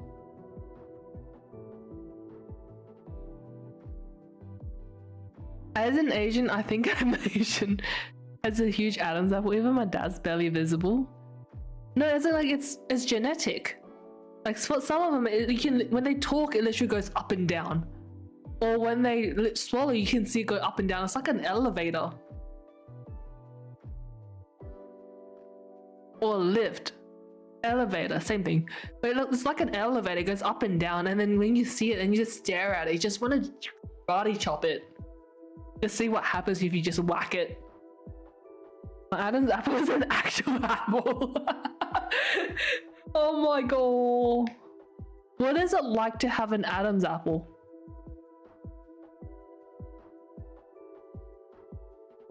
What is it like? Out of pure jealousy. I'll punch Adam's apple out of pure jealousy. Oh no.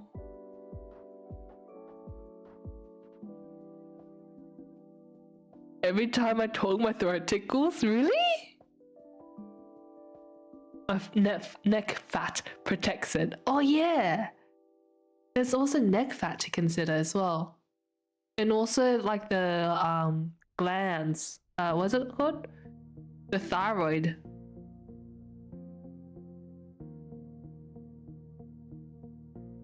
Really? Does it actually tickle whenever you talk?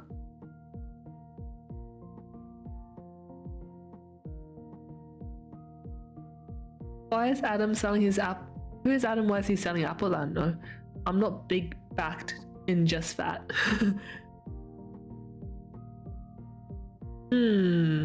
Especially when I laugh. Really?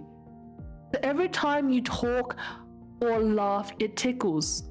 Adam Apple is that big then that his Adam Apples tickles.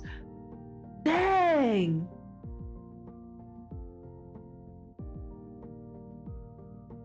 Wait, what? You have neck fat? I don't think you have neck fat. It might just be genetics. Wait, really?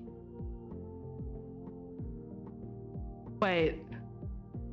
I don't know many people with big Adam's apples.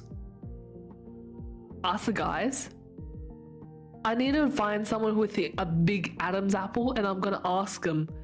Does your neck tickle? Does your apple tickle you when you talk? Wait.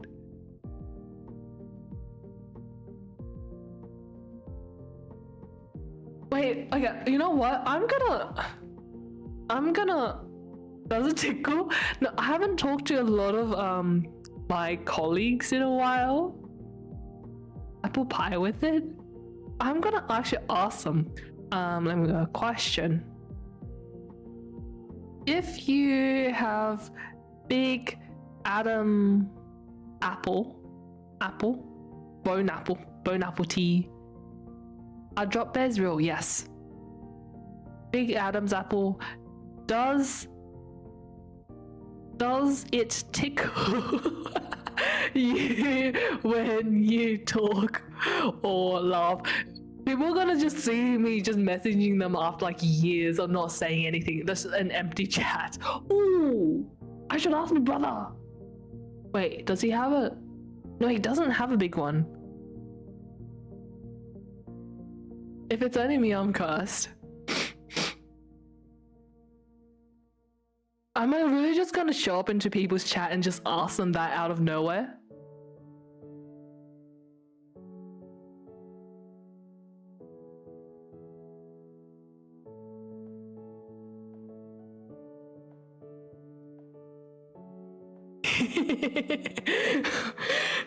Does Adam tickle you?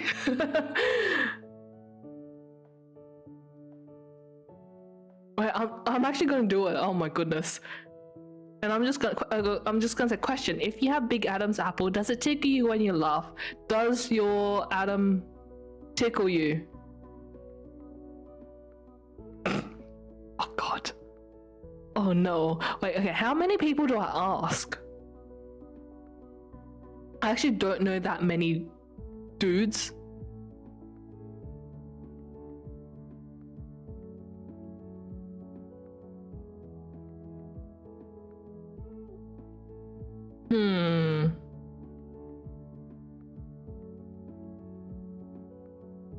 good topic for research article.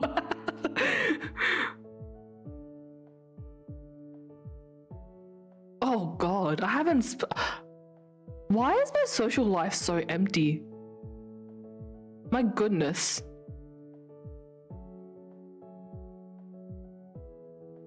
This needs to be my college paper.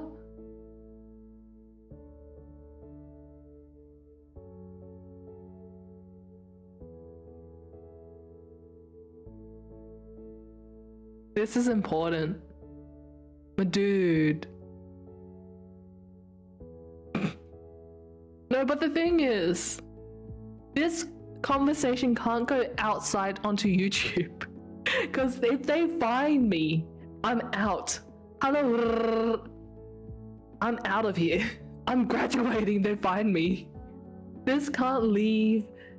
This can't be clipped or posted onto shorts or anything like that. Because if I get found, I'm screwed. It is very important. It is a very important information. Oh, question. I'm gonna ask.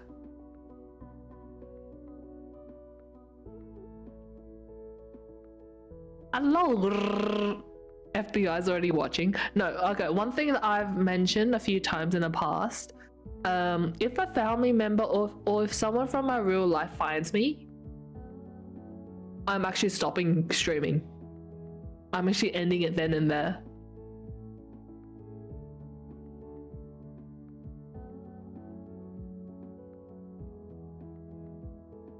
They're already watching.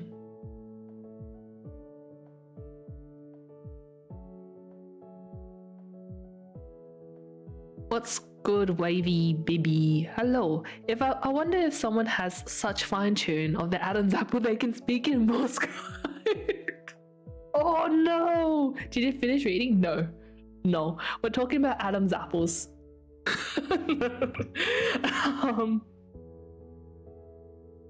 Wait. Morse code? I wonder if someone has such fine tune of the Adam's apple they speak in Morse code. Oh. Oh my. Yeah, someone try that. Train your Adam's apple. Train your apple. What is this conversation?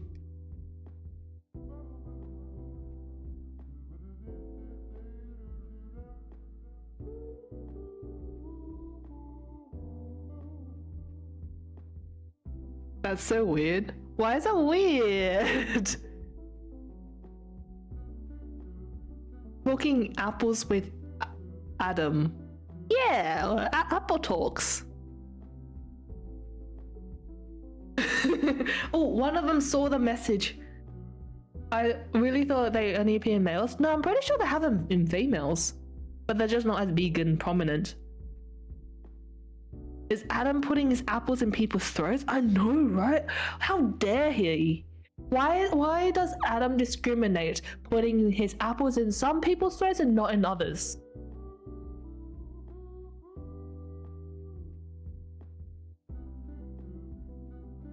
Okay, one of them says, I don't have a particularly prominent one, so I couldn't say, but I've never noticed anything special about it. I realized when I saw certain K-drama stuff. Oh, isn't it? He said no. Who else should I message? Like people I haven't spoken to in years. Is it just you? You're cursed? No, but this person doesn't have a big one. In reality, all of us are the Adams and Eves. Either very rare or someone is a fraud. Shove these apples down their throats. There may be hope. Wait, I don't know who has a big one. I'm gonna ask my brother.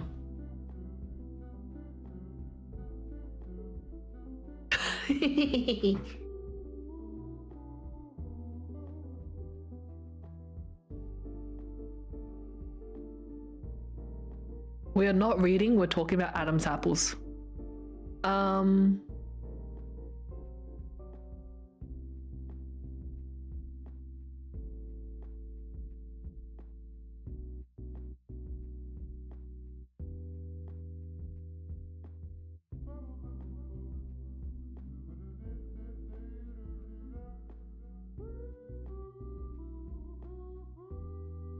Yeah, let's have hope.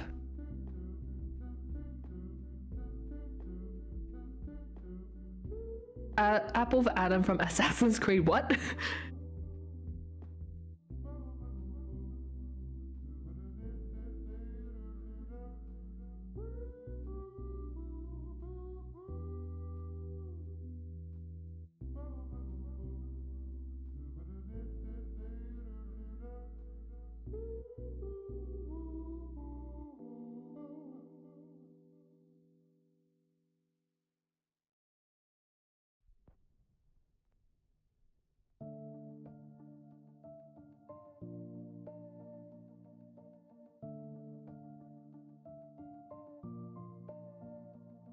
It's supposed to be Eden, but Adam works. I don't know about Assassin's Creed. I actually don't know a lot of games or game stuff. It's a good game. There was a movie, I think I watched it, and I'm pretty sure I watched my brother play it once. Don't understand, but it was a long time ago. Got at the sequel though, because the first one was repetitive. I feel like Assassin's Creed might, because I'm playing Elden Ring. Well, I'm taking a break from it, but I'm playing Elden Ring, and Elden Ring made me very anxious. Made me a very anxious being.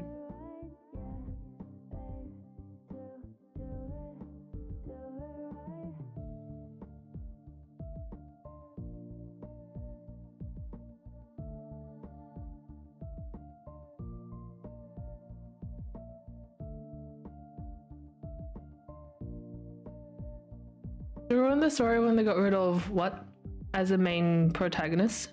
Desmond was a goat.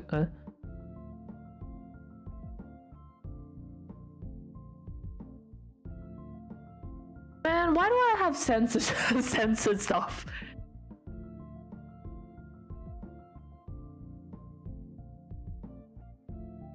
I'm not bleeping that. Wait, why am I seeing it all bleeped out? Wait, is it supposed to be bleeped? Oh, you censored it. Okay, I thought it was just me.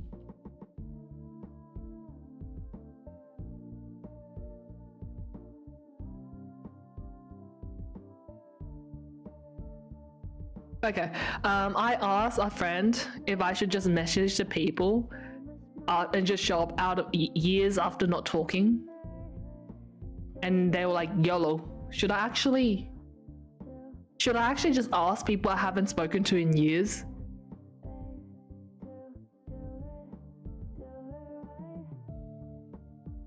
Man! I don't know, I'm scared. People scare me. I'm scared.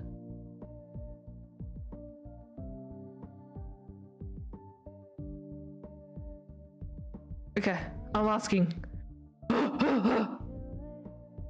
It's been 2 years! I'm a time traveler. 10 years from now, someone asks you about your Adam's apple. You must get a living creature. Yeah, this is scary! Oh, so scary. If you're gonna sue you, but people are scary. I think my biggest fear is getting laughed at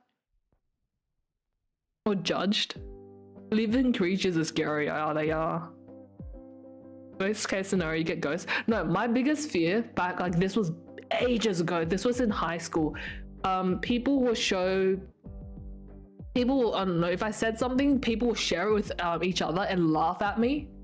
Or people will share, like, my biggest fear right now, if I were to send this to someone, is that someone will screenshot it and send it to someone else, and they'll laugh at me behind my back.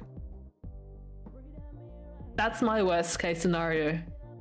I have a big fear of people laughing behind my back or talking shit about me and me not knowing. Or people just laughing at me in general. That's why I'm so nervy right now. I'm nervous. Gee, don't worry about whispering screen. No! No! But yeah, the reason why this should not go into clips or get outside of the live stream is because I'm messaging people who are usually online. About what? People laughing at me. Been doing just their pass. 3 months. No.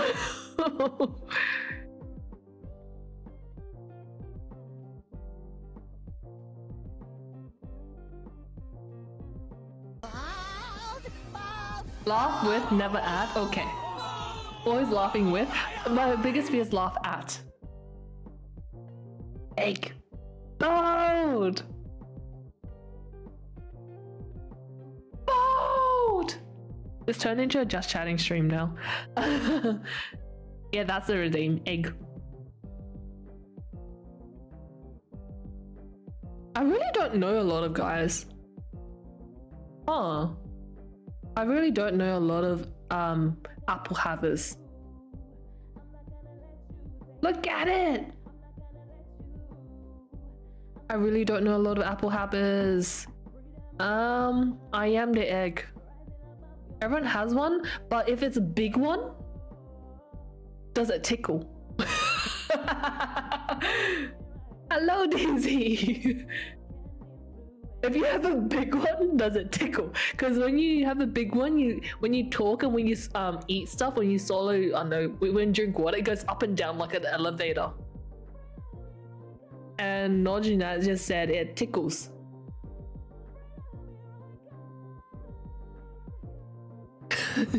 Indigo, does your one tickle? Oh, what's happening? Tickle when you laugh and when you eat and when you talk. I have a KV apple, I'm very sure of it. KV, does your apple tickle you? Like when, I don't know. This is a very serious research. I don't think so, no. Either, do you have big apples? Or do you have normal sized or small apples? Unless I have a tight collar on. Oh, really? I'm cursed. Is your apple so big that you can balance something on it? Don't have a reference point.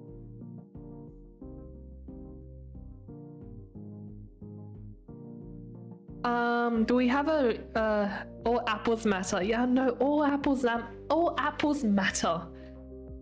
I don't think I can balance anything on my Nojnet. Can you balance something on your apple? It says small. Rally up.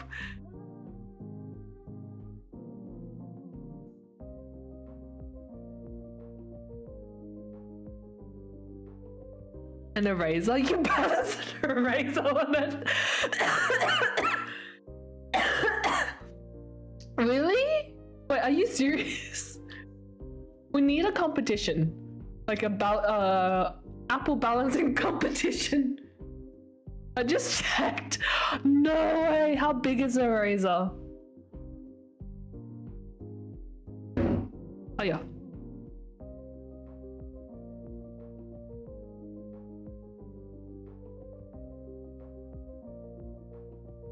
Wait, my internet went down on my phone. Damn. If it fits between thumb ring and pointer. God! Damn!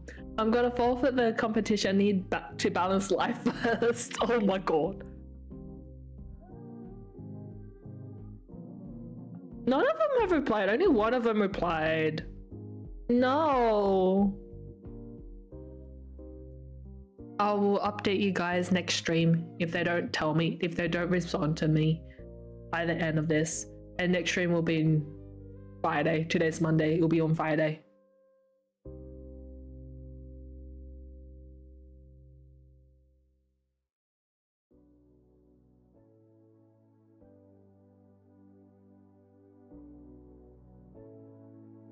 This person haven't messaged since 2022. Oh god. Oh my god.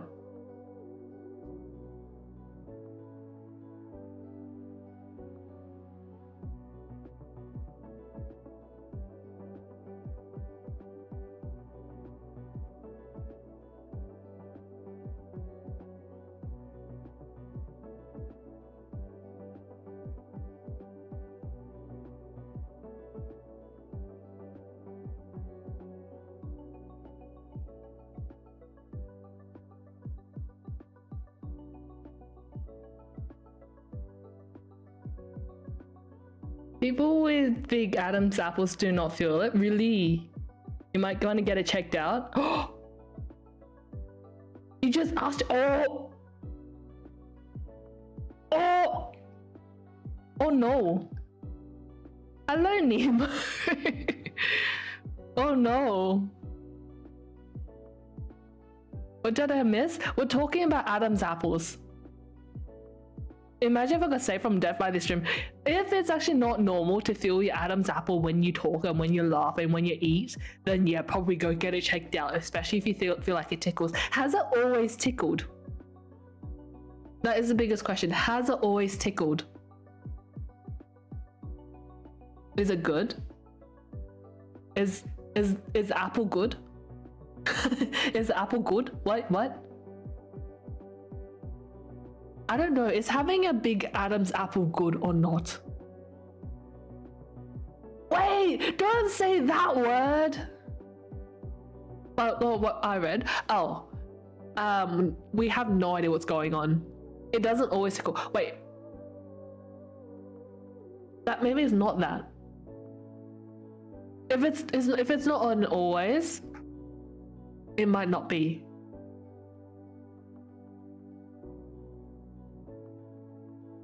I'd say it's very vulnerable part in street fights. Just whack it. Wait. Yeah, go. I don't know. You go ask your doctor. Is that normal for your Adam's apple to tickle? Oh no. I don't understand what's happening right now. I don't too. I'm just going with it. Thyroid. Oh, that makes sense because the thyroid is literally right there. Let us know how it goes if you do get it checked out.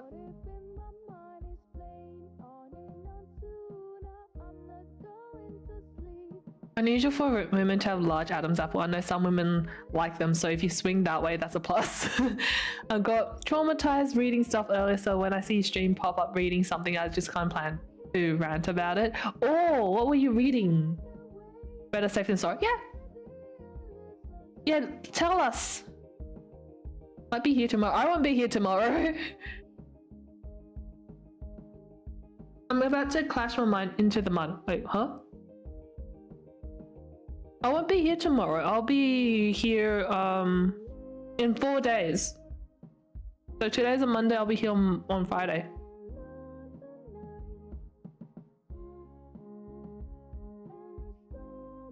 Even if I won't get banned, I am the one that's asking, so.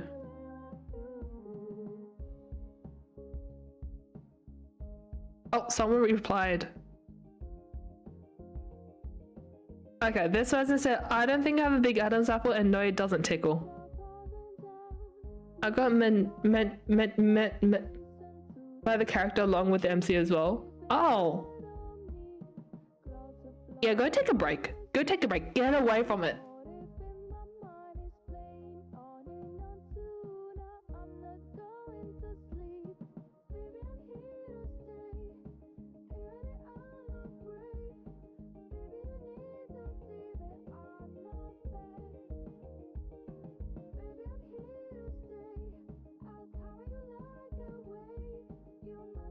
It's not good. It manipulated the reader? Shit. I mean, that tells you it's well written, doesn't it?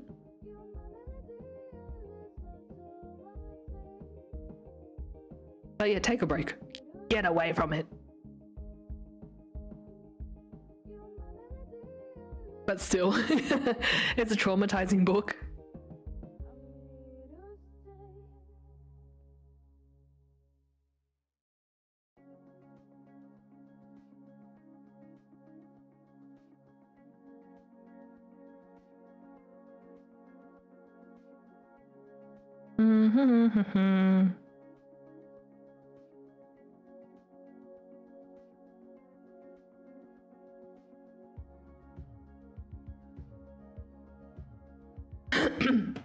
I'm copying copy something for you. Oh, okay.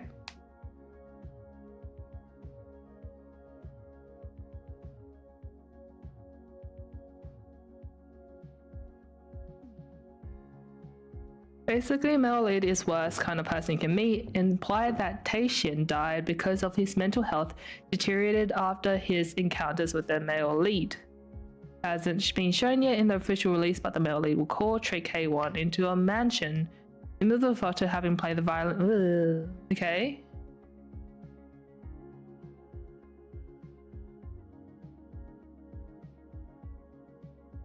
On the way out, he tells Haewon a story about someone who got lost in the woods for 3 days once and gives Haewon the creeps. And this mansion is revealed later in the story. Okay. But there's a bunker in the basement, a place where rich chaebol sons gather, and typically a tribute is brought in and they all Woojin brings Taishin as a tribute when it's his turn. Naturally, this traumatized Taishin who thought that Woojin really liked him.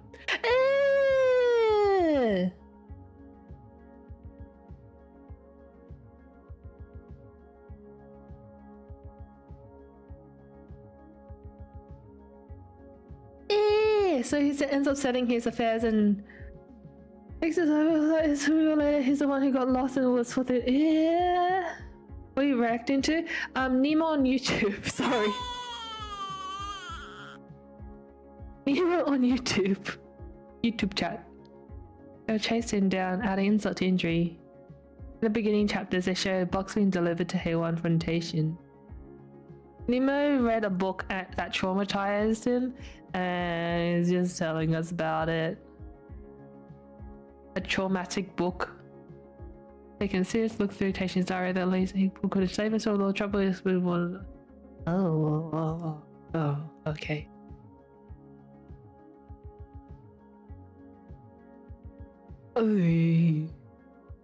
It makes the reader, apparently makes the reader feel like they manipulated a character.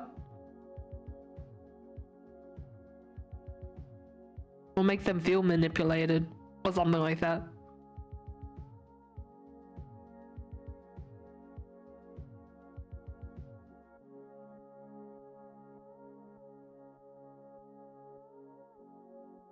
I'm not following anymore. We set us on fire so everyone who finds of himself. I'm not following anymore. I'm so confused.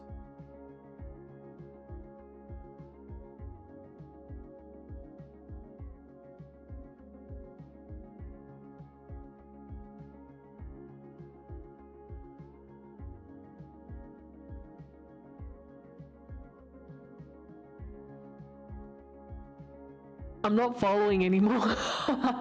My brain just went out the window when you mentioned the assault.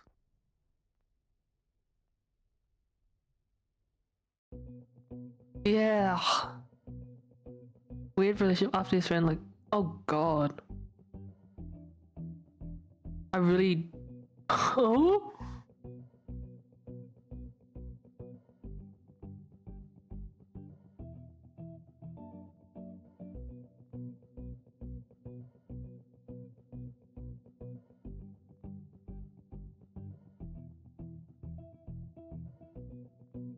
It was like having a fling with a friend of MC.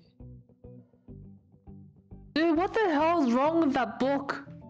Dude, what the hell's wrong with that author?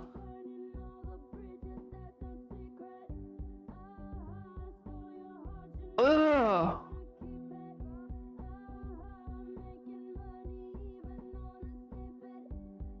My brain hurts. And I'm reading a brain hurting book right now. Yeah, get off that. Get off that. Stop reading it. Just leave it be for now.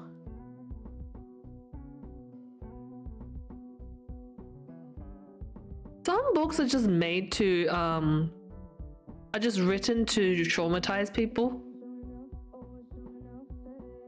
They're really just made for that. They do a decent job at that too.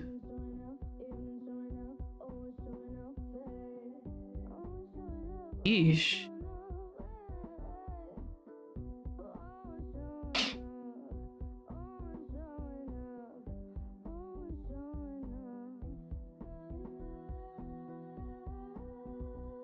Yeah. My knee hurts so bad. Ooh. Orientation's so great as well. Yeah, don't read it. Don't read it anymore. If the book does that too, then don't read it.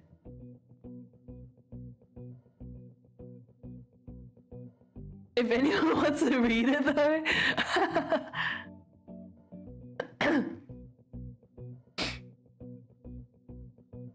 Sign of aging? No, it's because I banged my knee this morning.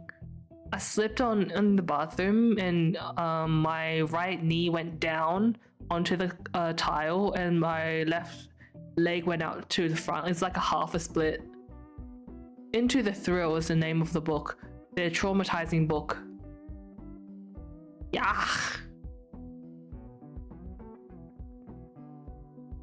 Don't recommend if you're young. My stream should be 18 plus.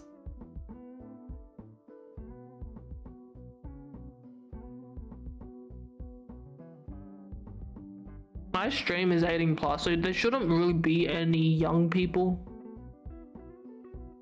I know what I say and what I do isn't exactly 18 plus, but I don't want to babysit. So yeah, it should be okay. I don't know.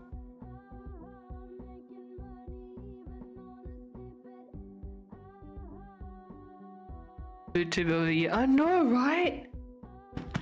I am. I should get an award for this. Like the first time I read like killing stalking or stalking killing. I know what I know what that is. I was traumatized as well from that. Oh, my knee. Ow, it really hurts. I had someone recommend this to me as a funny cute. So they lied. Oh, you got baited.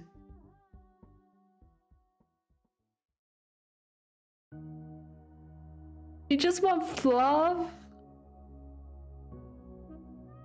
Oh no. They're probably waiting for you to message them or something.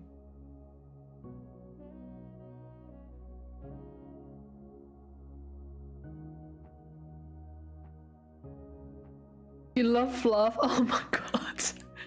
Oh no. Okay, you know what? Having YouTube and Twitch chat kind of merging into one, I understand it's very confusing for the other party.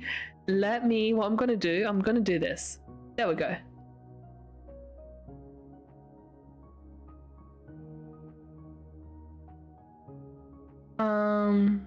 6:30 a.m. already. Have good night.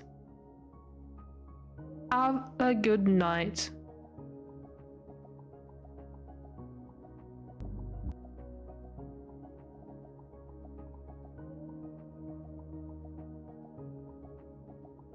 Hello, K-Yours.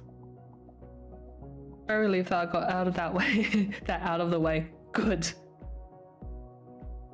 Good night. So now the YouTube people see the Twitch people, and the Twitch people see the YouTube people. Oh my god! Intoxication. Hello. Oh, intoxication. Wait. Hello. Thanks for the raid. Thanks for the raid. Raid. Please tell me how to say your name. How's it going? We're chillin'. Yeah, we haven't seen this raid alert in a while. That's my raid alert. I just don't have it for the reading scene because it's not meant to scare people. Intoxication without the N. Ah, intoxication. Ah. Yeah, we got a raid. What were you up to? I hope your stream went well. I'm gonna change it to just chatting because I'm not reading anymore. Wow.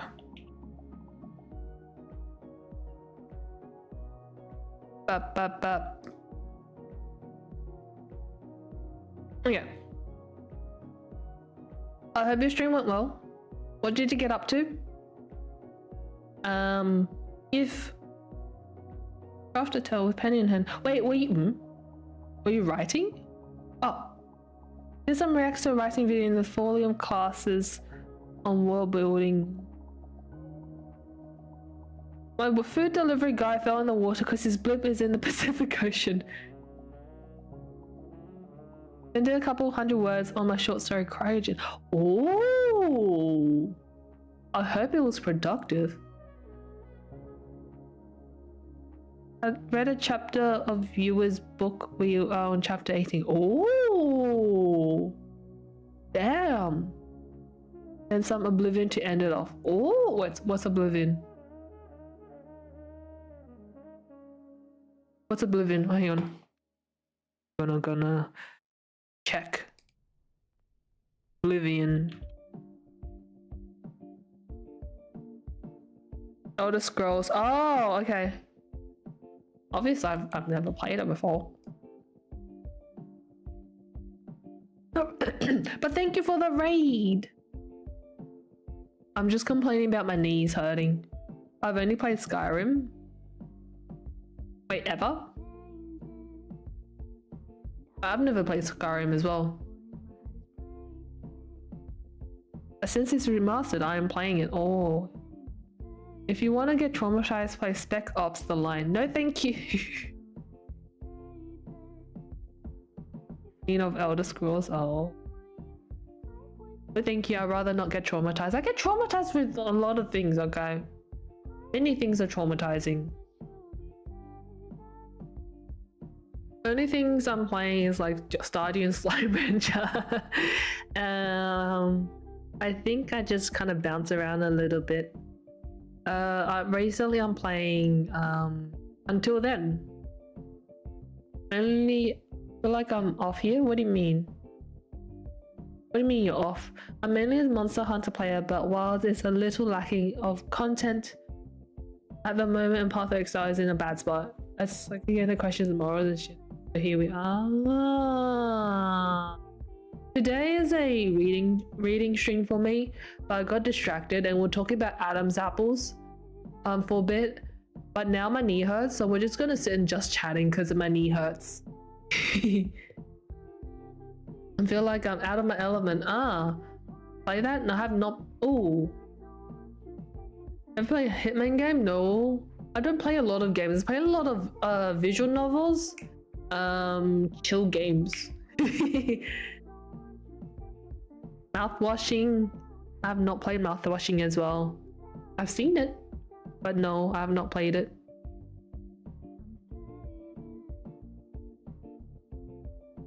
Five Hearts Under One Roof? What? I'm gonna search it up. Five Hearts Under One Roof. It's a game. Oh! Oh, what are those games? I don't know if you like the the Somnium Chronicles. Special Civil Servant. Oh. It's about mouthwash. Yeah, mouthwash. AI, there's some, AI, the some.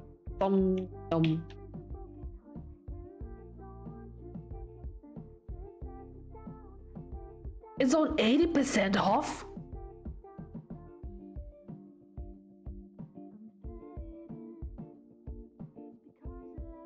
Oh. What's the other one? Special Civil Servant. Wait.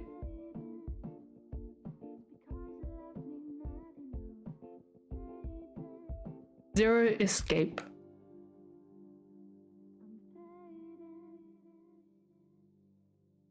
Mouthwashing is phenomenal.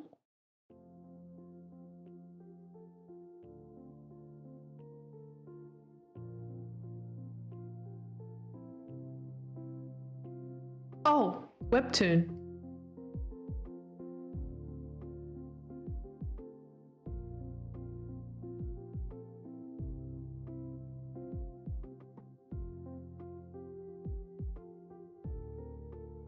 Mouthwashing is grim. Oh.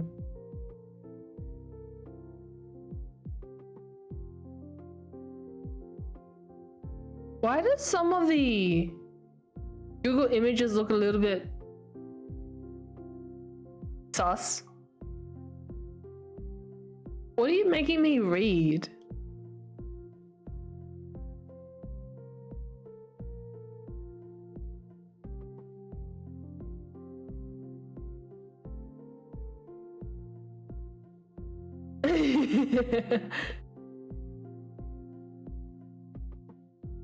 It's just artists. The artist is a weirdo.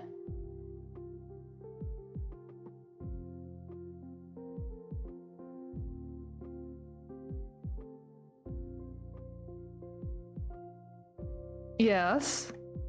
Goon artist.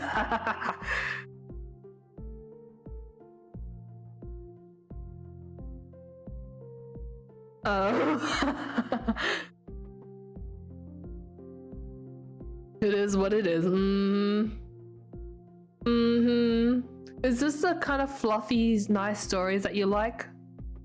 Hard to find a good story with no fan service these days.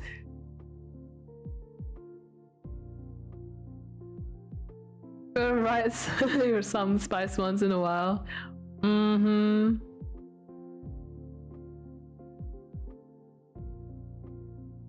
Just be tactful. Why good when you can make something good? Many big fluffy. Oh god. Do you really want me to read that?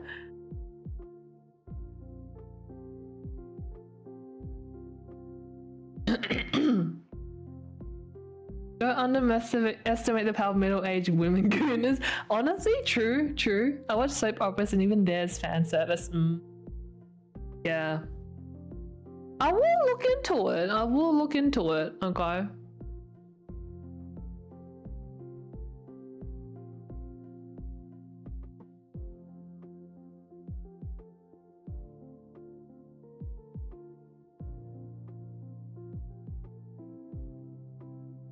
I will look into it.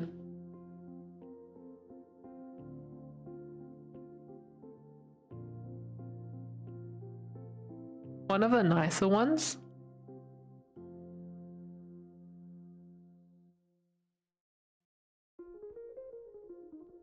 The first page looks like a zombie apocalypse.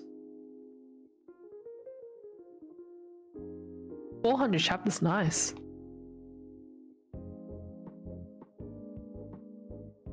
Yellow dust.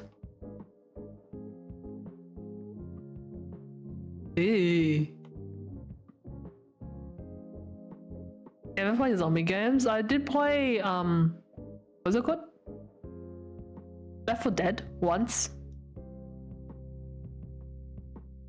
Romance novels are literally keeping the publishing industry afloat, that's true. Show the screen? Why?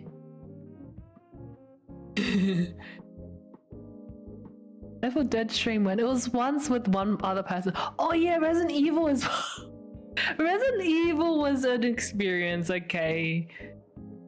React channel? I don't know how to react. I'm usually a sit and absorb in silence. Made your Steam account for that. I played, oh yeah, most of you guys won't know this person. I played Left 4 Dead with someone called Bacon. I haven't talked to Bacon in a long time.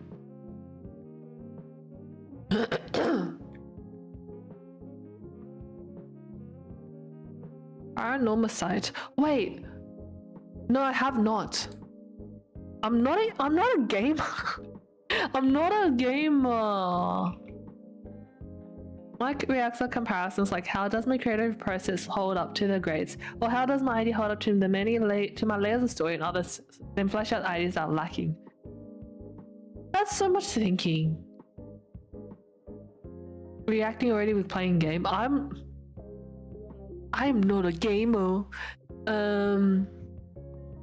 20-minute video, 4-hour react. Damn! I don't think that much. I really don't think that much. The whole purpose of me streaming is just so I don't have to use my brain. I have not played Paranormal Sight. I'm pretty sure it's in my list somewhere, my wait list. Yeah, that's too much thinking. Like when I'm watching things or when I'm reading things, I'd rather just sit there in silence and just kind of take it, you know?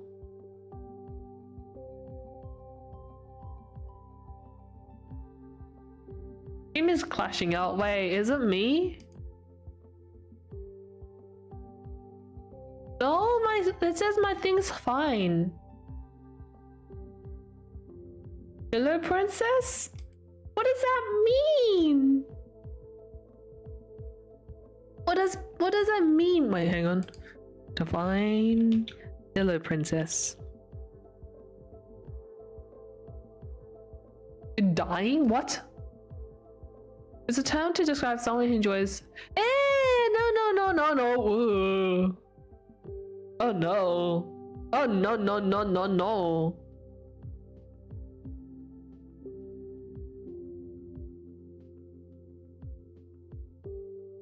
No, so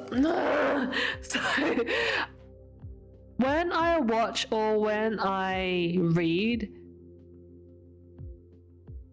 I just... Okay, how do I word this? You're thinking okay now? Okay. I don't know, Nami. Thanks for following Sigmies.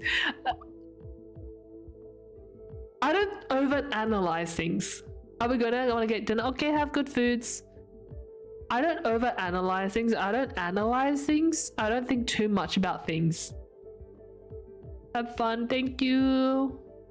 Bye-bye. I'm from Russia. I love AK, vodka, and beer. Hi. I found your freaking chat. Bear. No, I read. I thought it said beer. That's gotta be Russia. Bear.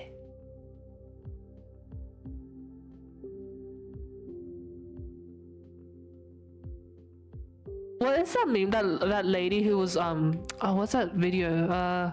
Russian lady working out, fight bear. What was that? What did she say? Oh yeah.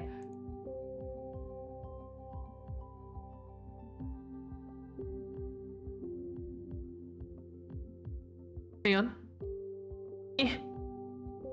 I don't want to be strong like men who look pretty. I want to be strong like bitch that fights bears in the forest. That lady. That's what I was thinking about. Where are you from? Oh, we got Canadians. I'm from Australia. I'm in Australia. I wasn't reading. I was kind of reciting what that lady said in the video.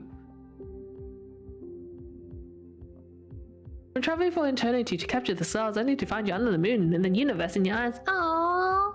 Pregnant man emoji. Pregnant man emoji. So yeah, it was that video, that Vine meme, TikTok. No, I'm pretty sure it was a Vine. I don't want to be strong like men who look pretty. I want to be strong and fight bear in the forest. And she was like doing like full exercise and everything. Pregnant man.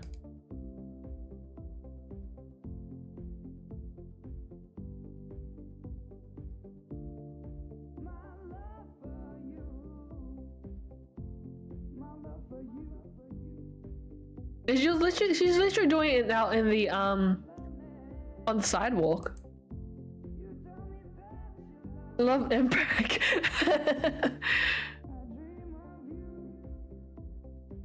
People in US who in Australia, bro. Go eat Nami. I don't know what to respond to someone. I just reply with pregnant man emoji. Yes. Impreg. Go eat Nami. Go eat. Go eat.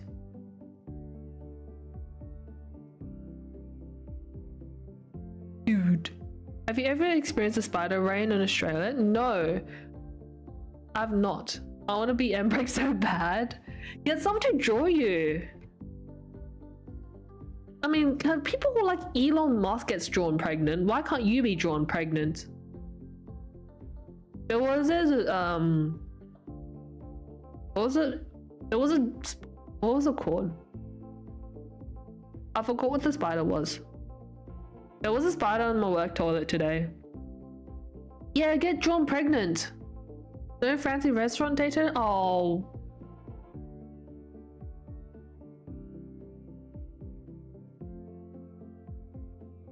If only Eggy was here, he won that immediately.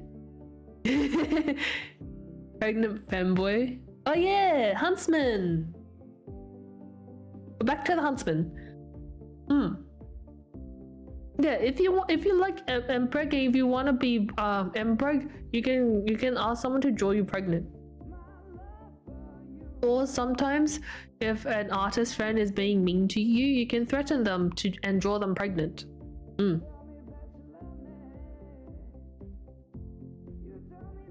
I'll eventually get to my art arc. Love portrait, yes. Machinations I shall create. What? What's a machination?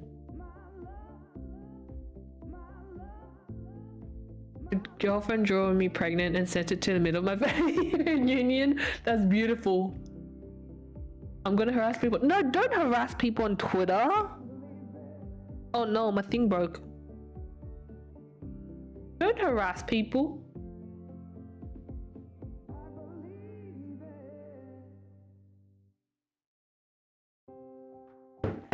Don't harass people. Don't be mean.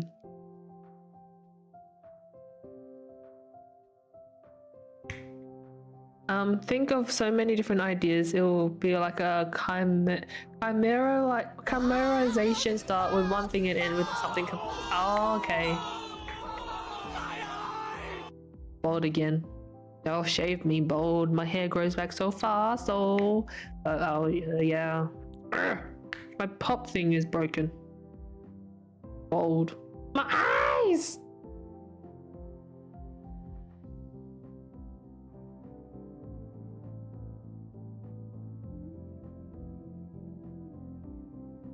Wait, the sunset?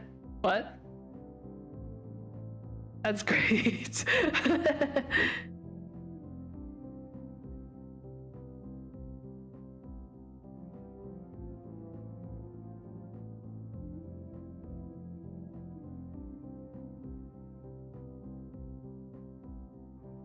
Yes, Irid. What the hell's that? When is the sun gonna set? It's never gonna set. My eyes burn. It will never set.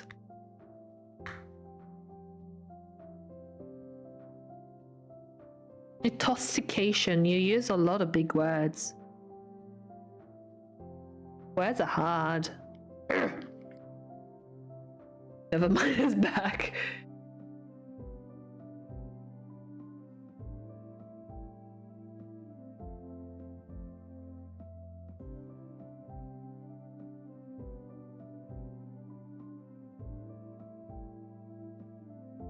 From Dune? Ah, I thought it was a real word. I don't know anything about Dune. I know of it, but I don't know anything about it. I'm not very well read. Group of psychic space nuns who manipulate the galaxy. Psychic space nuns? Huh? Where? My pop thing, you know, on phones, some people have the pop thing at the back of the phone. Mine just popped off. Psychic space nuns. That's insane. And they manipulate the galaxy?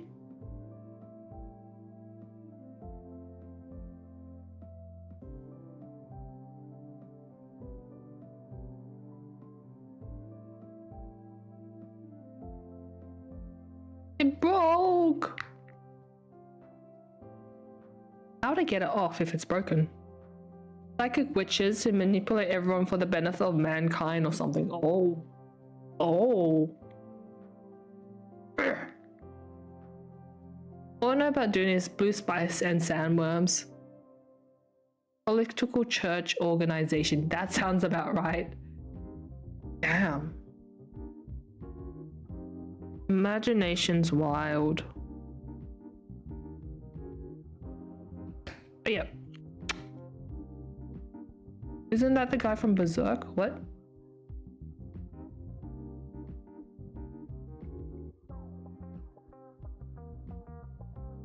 Oh yeah.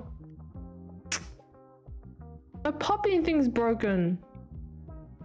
Isn't that like the old long-haired guy who slept with old men to get what he want? What? Who?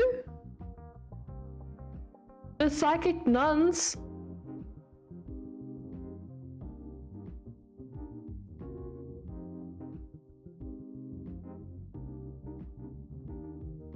Space nuns. Space nuns is such a wild term. Good evening, afternoon, night, morning. Hello. Space nuns. I fix my popping thing. So much is going on at the same time right now. Oh yeah. Space cowboys? Oh yeah. Hang on. Space nuns. Psychic space nuns.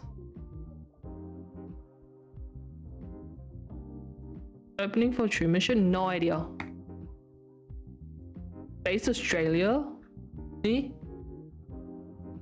You guys don't want Australia anymore? You wanna just ship it out to space? Don't need the Australians anymore?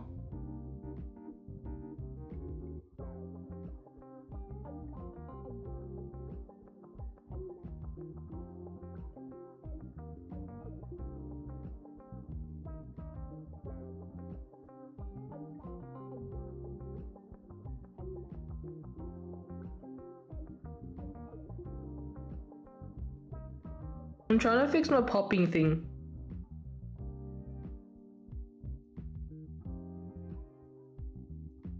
Like Australia but in space with space emus and space dingoes. And the space emus will fight the humans. It'll be an ongoing war. And the space dingoes will steal all the babies.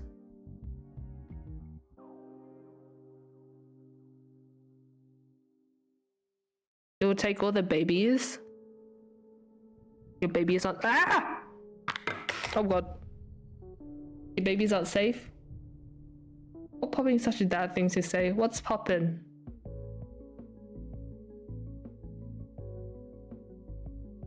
My pop thing is broken.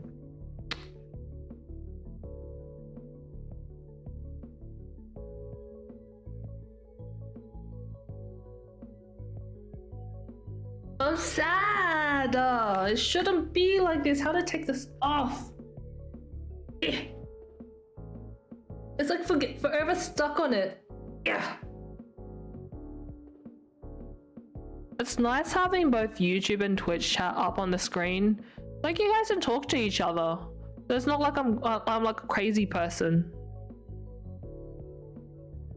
I'm gonna head back to read it to the very end. Are you serious?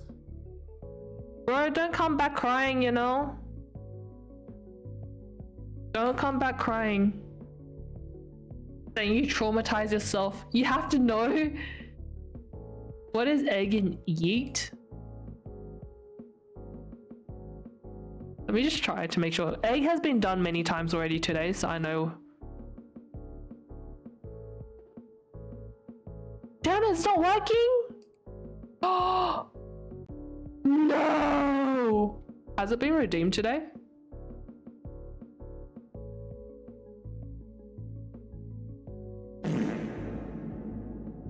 Don't redeem it when it's not working.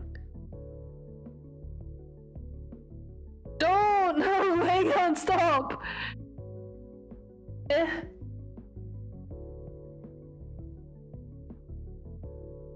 I'm gonna refund all the yeets and the punish ones.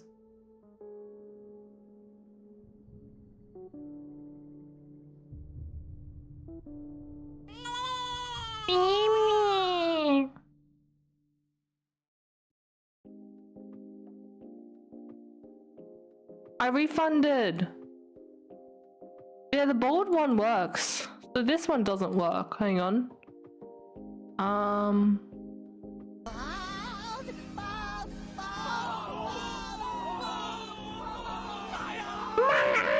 Nice.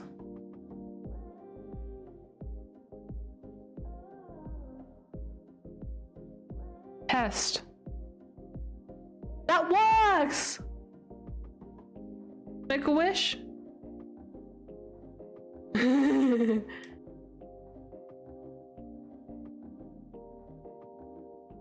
So that's what it is. So I wonder why it's not working.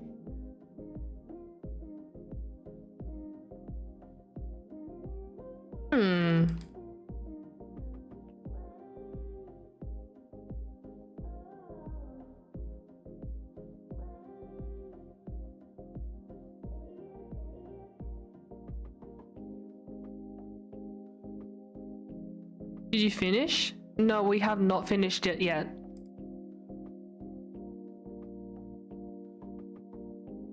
No, we have not.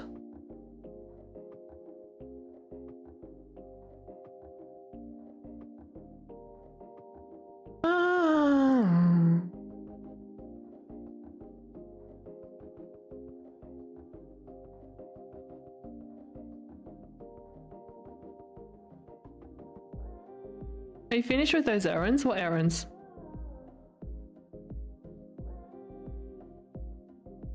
What errands?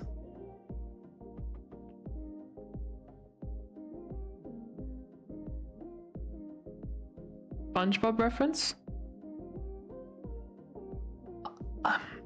I didn't really have a childhood growing up. I don't understand a lot of references because I really didn't have a childhood.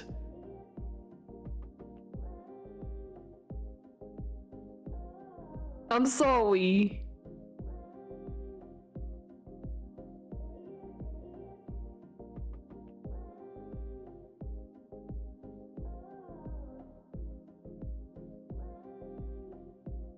He was born with a driver's license? What? What does that mean?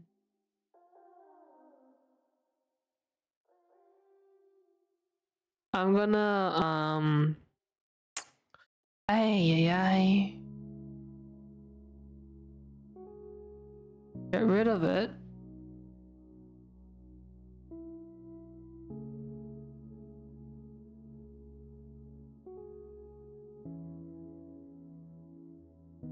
There we go. No childhood? Guess what I did for most of my childhood? I studied.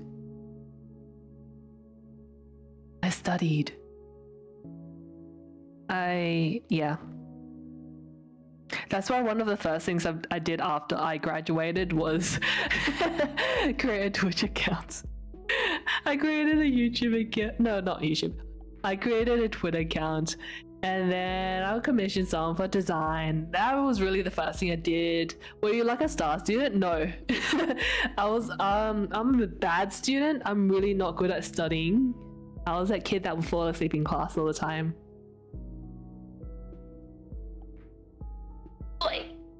But yeah, that was me. Childhood? What childhood? I studied. I was a student. GPA 1.3? Wait, we didn't do GPAs. Hang on, let me convert. My parents made me study hard, so after I graduate high school, I have no idea what I want to do with my life. Almost kind of sucks, but that's life. Yep. I have a degree. My degree surprises people, unfortunately, because of how I present myself on stream. Hang on, let me just go, do GPA.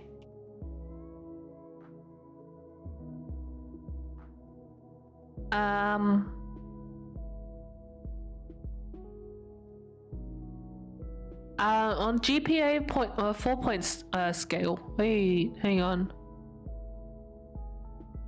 Yeah, I don't do GPAs on my school. Neuroscience? I'm not gonna share the degree just because it's quite a small community. It's a niche, I guess. And I did share it once and someone found me. I'm not a brain surgeon. Hello, Mally. I have a master's degree?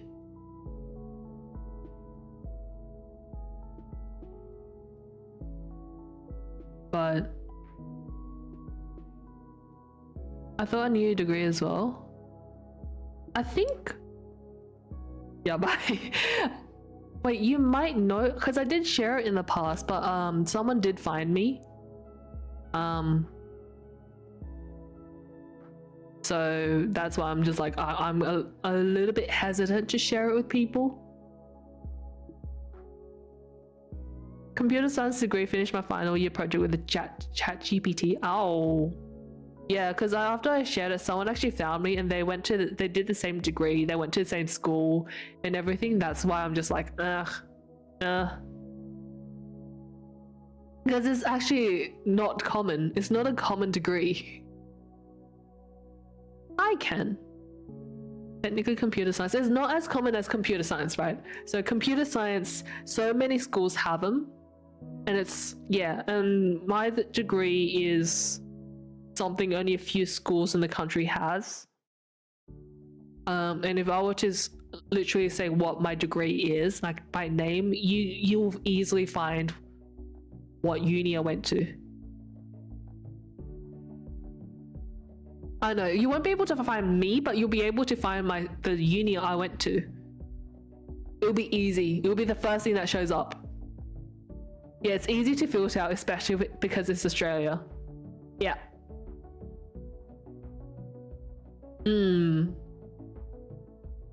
Because I think out of Australia,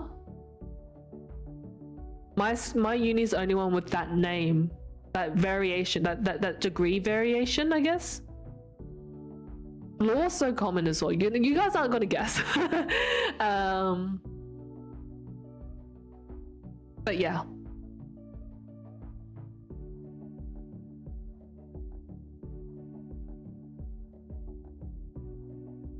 So that is why I am not sharing my degree. I will say I do have masters and I do work in healthcare, but that's about it. How is the education system in Australia? I have no idea. I don't know. I would say inconsistent. Owl and hawk management? Yeah. Theoretical ice cream physics. Ew. I will be interested in getting a degree in food science just to see how it goes. But no, I'm not going back to uni. I'm not going back to school for that.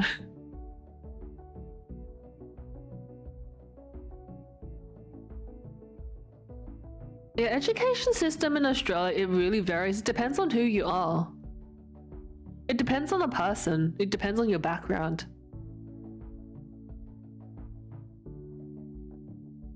The education system is good for some and it fails others.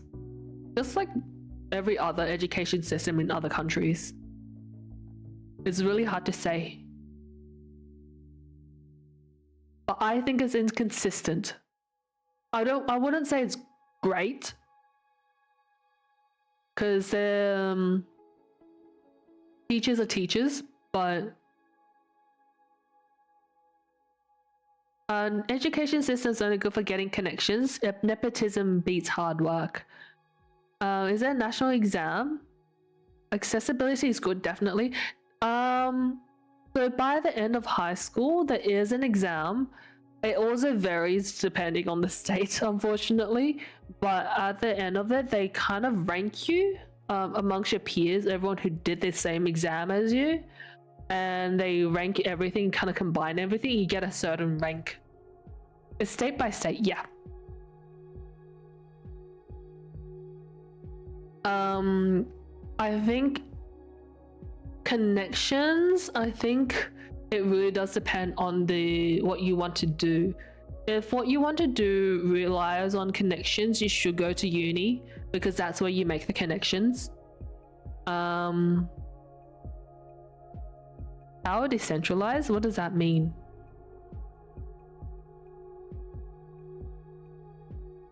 But yeah, I think the education system favors some and fails others, as usual, the usual stuff. And it really does depend on what you want to do.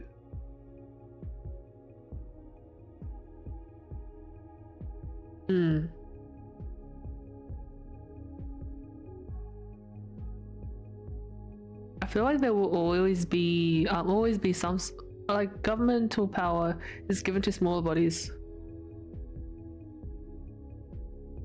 What does that mean? Australia is federated, there is central national government with specific powers in the constitution, and then states have primary power. Yeah, what Indigo said. I still don't know what that means.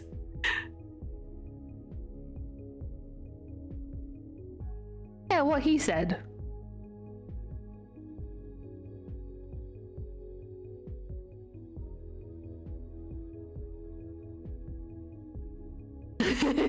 I understood none of that. I know nothing about politics.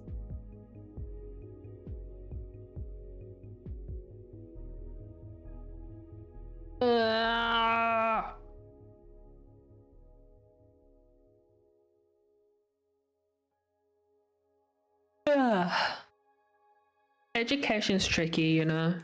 Like, I think everything's tricky. More like civics and constitution law. Understand none of that. Friend has a 4.0 C GPA, works in a factory. Proof that nepotism beats hard work. Again, depends on what the degree is.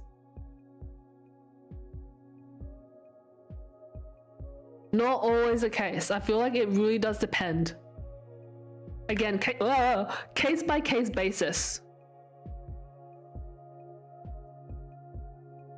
Oh, it's really broken.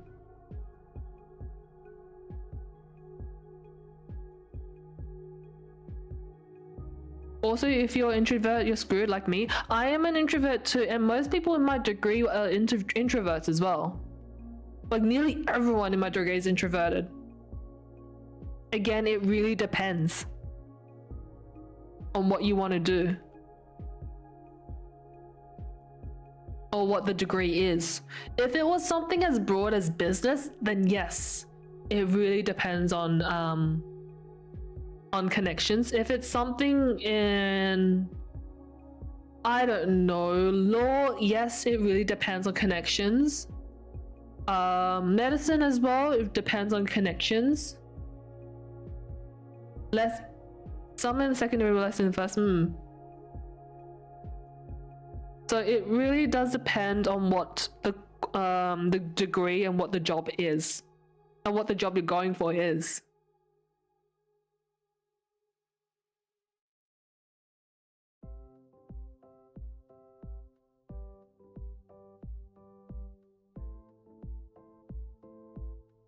But yeah, because again, I'm not revealing what my degree is, but with my degree, I would say it's easy to get a job. Just having the degree guarantees an interview.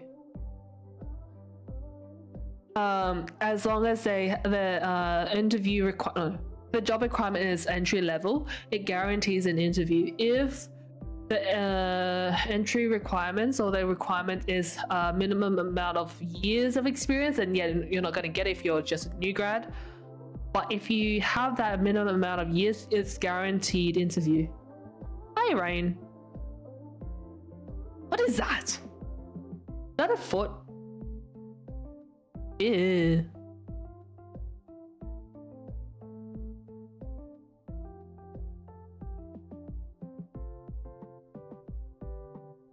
Yeah. Man, I was so introverted when I first started streaming. I barely talked. It took a while. It took a bit of effort for people to. People ask me questions and I'll give them one-word answers. His curse is what it is. Oh man. But yeah.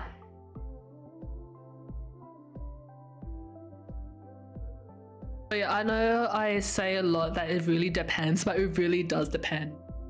It really does depend. Say you're doing something like art. That's so broad and there's so much you can do with art. Because there's so much you can do with art, it really relies on connections. That's how you kind of make it. You can try on your own without any connections, but it will be so hard. Rotten, hello. Australia, yes. I have 2 more polls now. What does that mean? What does that even mean?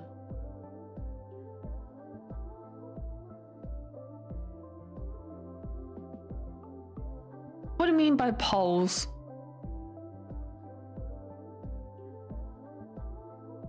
4,000 reels. What? Are you fishing? Polish people.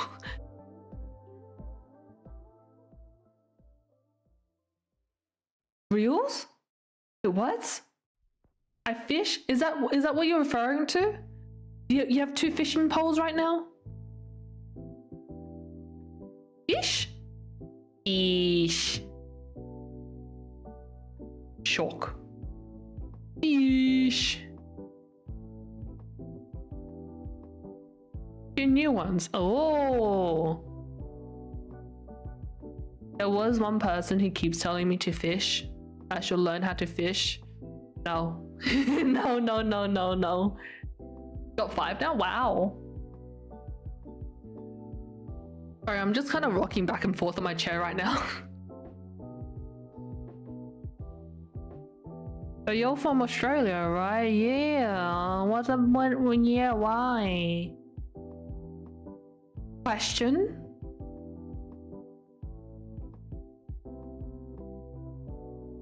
I agree with the connection thing. What fish are you fishing? Something delicious to eat? Can you do the accent? What accent? What accent?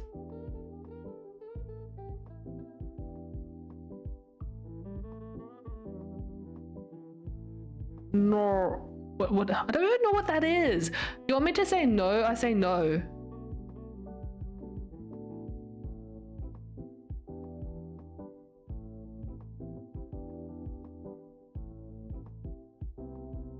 Okay.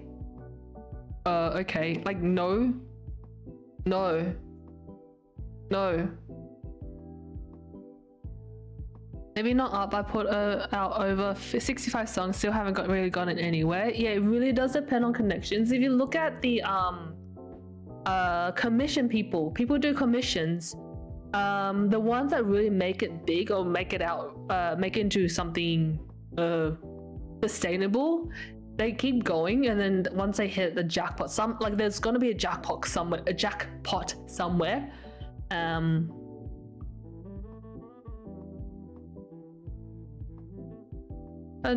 Nor is all wrong. She's British, faking as Australian. I only hope it's Discord server, but people don't really care. Yeah. And music is so subjective as well. Like, what do you? I mean, the best way to really do anything is just if you're looking for commissions, depending on what your target audience is. If you're looking at VTubers as your potential audience or target client, do fan stuff of big VTubers. Then do the British accent. Dude, I don't do British accent. I don't know how to do accents. I just have whatever I have, which is a concoction of so many different types of accents because of media. I will do music commissions, but I don't really do those. No one has offered. Do it yourself. Do it yourself. Start off with it. I want to be the artist. Yeah, but if you're looking for commissions, there must be a target audience or target client that you're looking at. Indie games, there's so many indie games, so not as much BGM artists, but more. Yeah. Incredible how they realized it right away. Huh?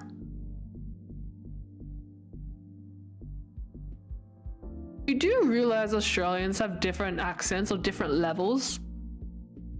I mean, the people in my area, when they say day, like Monday, Tuesday, Wednesday, they say Monday, Tuesday, Wednesday.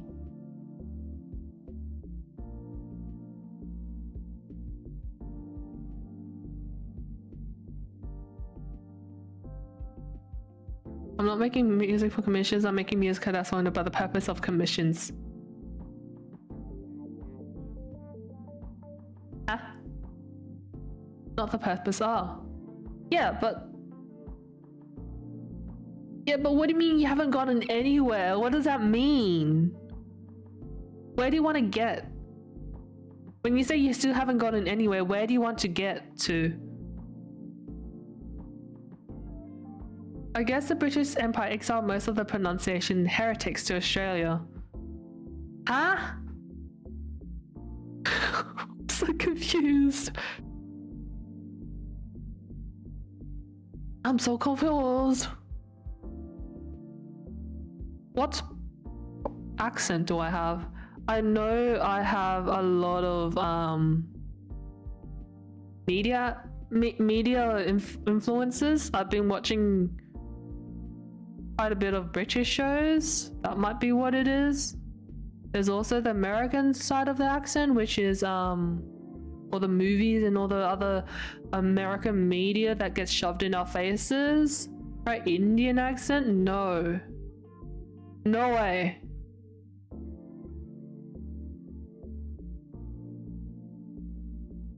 And we haven't even told you about the Asian part. This is so fun. I am Asian! And because as an ESL, I am a sponge with accents. Try Chinese accent? I don't know how to do accents! I don't know how to do accents!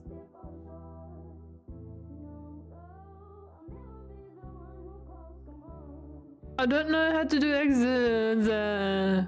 Russian, I don't know!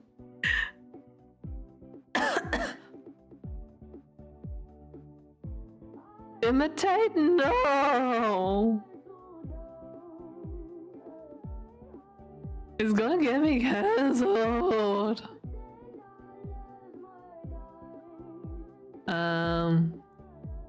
She's doing an accent right now and she says she doesn't know how to do an accent. You speak with an accent too. I mean, I like to have people listen regularly, but like I don't need to get millions of views or be the next biggest thing, but like a small musician level at 10k views on songs, but doing it for views. Lack of views weighs on you. Eh?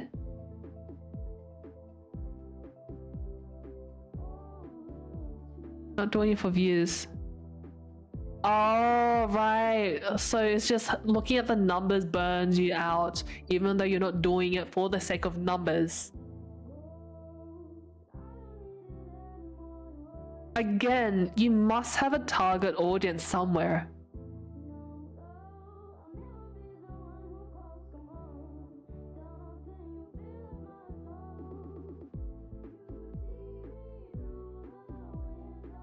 Like there must be a certain audience that you're aiming for, right?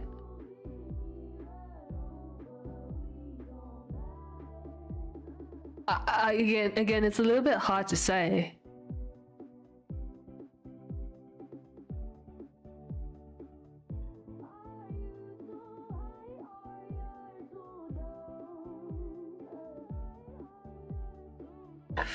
Should I cook rice or eat a roll? What roll? For dinner? What roll? Too many people are doing it. There are other people just as smart as me making also good music. Don't start a business first and think of a target audience and say you fail. Like a burrito? I don't know. Up to you.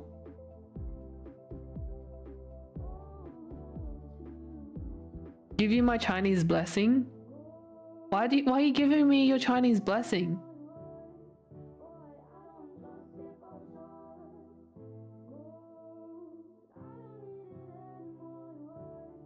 They have a YouTube channel.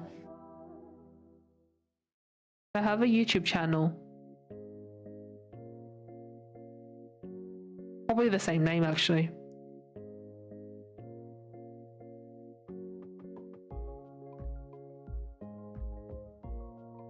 I don't know if they stream it. Do you stream it? Oh, I'm so sore.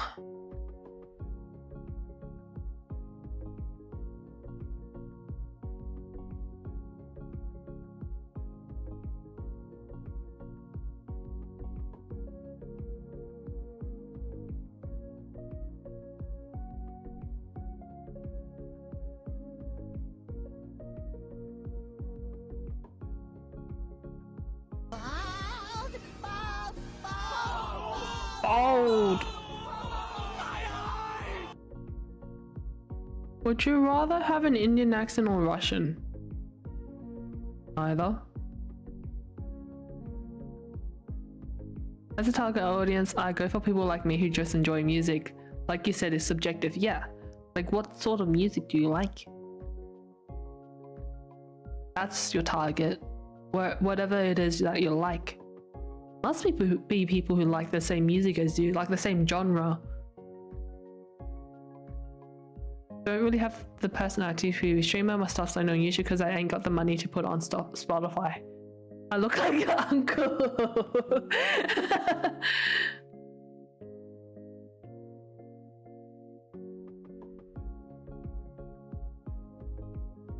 Carbs? Carbs are yummy.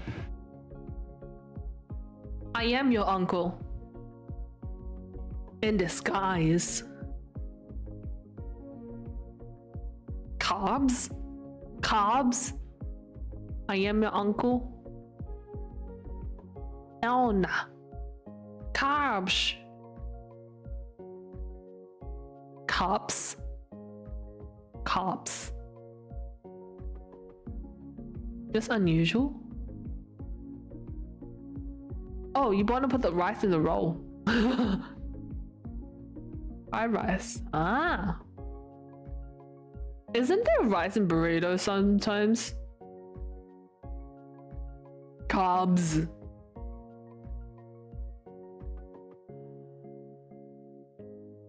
Carbs. French fries and burritos. Yes, people do that too. Most meals only have one carbs. I like and make all types of music except country, hardstyle, and mainstream rap. Don't like those three, but most of what I have out is a weird experimental electronic style because I need better equipment for like rock and metal. My mic now is only good for screams and I want to do more than that.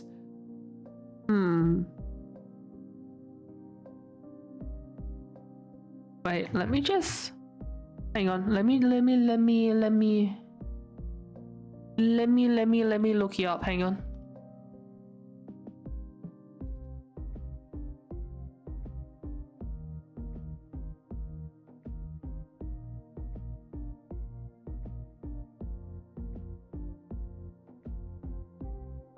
I misspelled your name.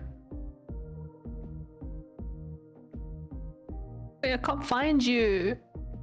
Huh?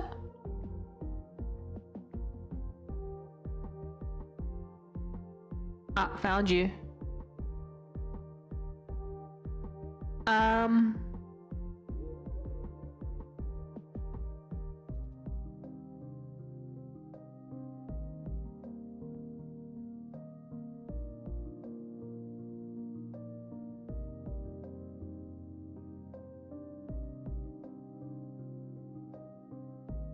Where's burrito? What is it better?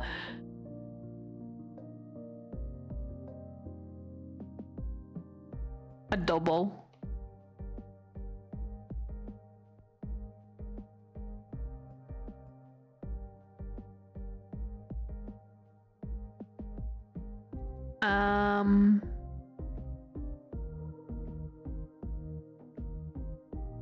If you wanna look at,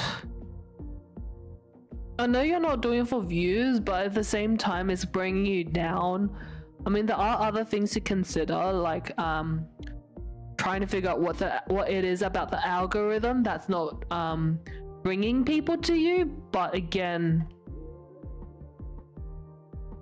is a bit tough.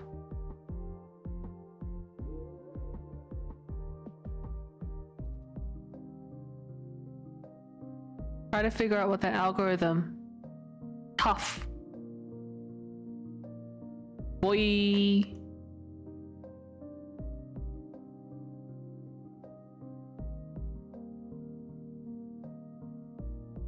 The algorithm sucks, but what can you do?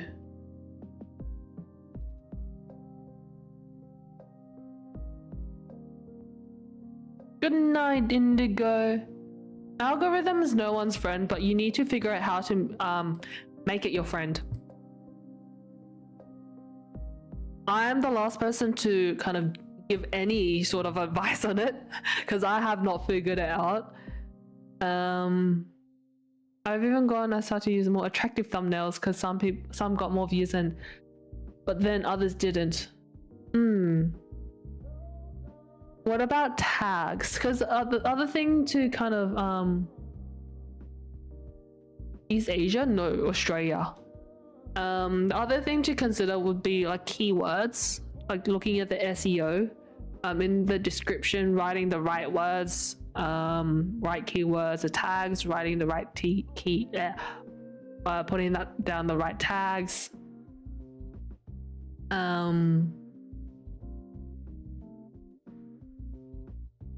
Issue with algorithm, at least on YouTube, is it's scanned by an AI, so you won't really use clickbait, boobins, and title.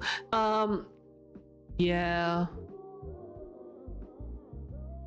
The thumbnail is one thing, the title's another, the description's also another. Because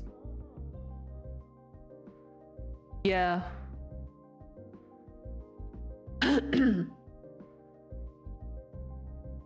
Issue with algorithm release on YouTube. Yeah. Can't really do anything. I know. I think try to figure out what works. And I think you also mentioned like the other people who's also making stuff.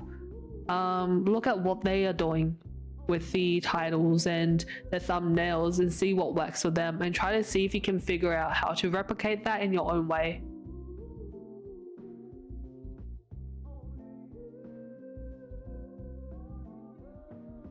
So rich yet they can't pay actual people to do work. Yeah, because YouTube, it sort of looks at the human behavior. So they will show you your it's basically the same name. So others who without credit or use very horny food. Yeah, ignore that. If it's not something you want to do, ignore that. Thanks for the follow, Think. Look at the other stuff. So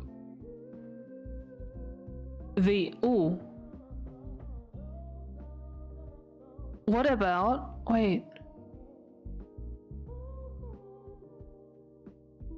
is your stuff free to use or is it copyrighted?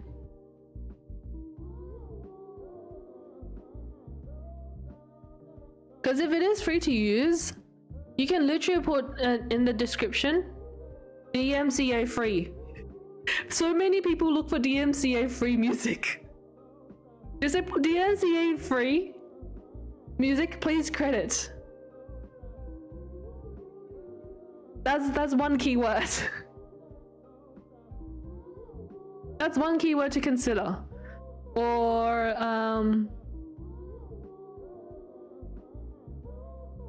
what else is there?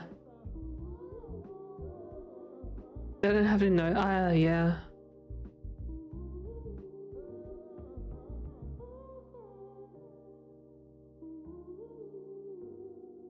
My first video I didn't mark as not for kids and they got away more views, but now my mark. Yeah, so when you mark as for kids, it only shows it to the kid channels.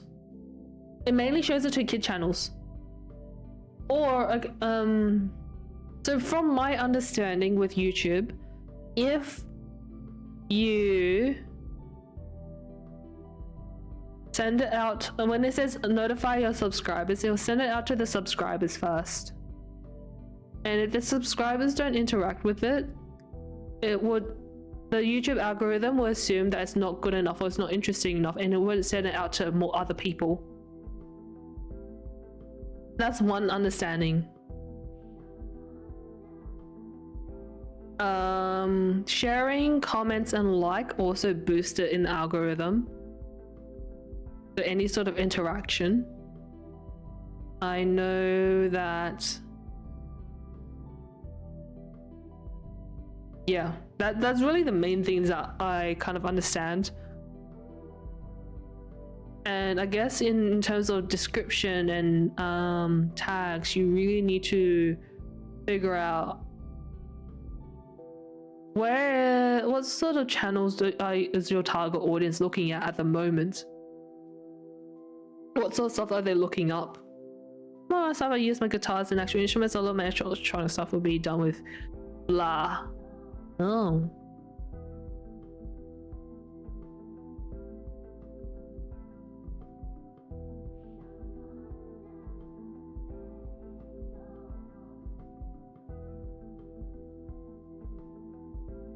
Yeah.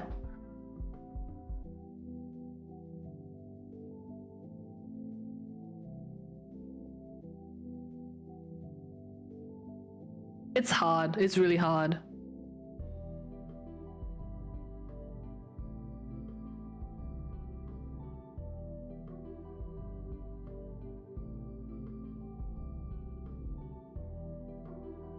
Because I'm trying to figure out, like, move a thumbnail.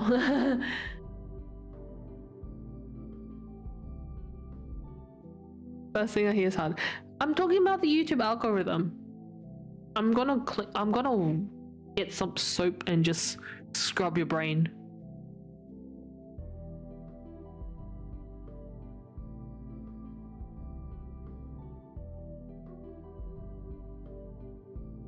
Scrub your brain. Scrub it. I might raid out just because I'm physically hurting right now and I think I need to sleep. But yes, good luck, Rain, on the music.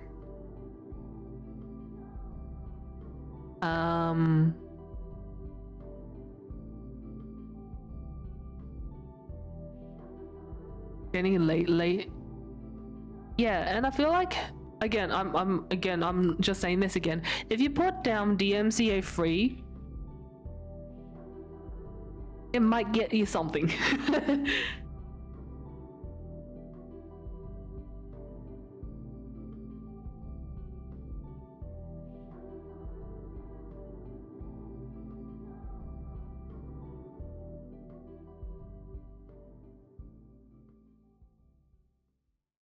Yes, so you just put it in the description.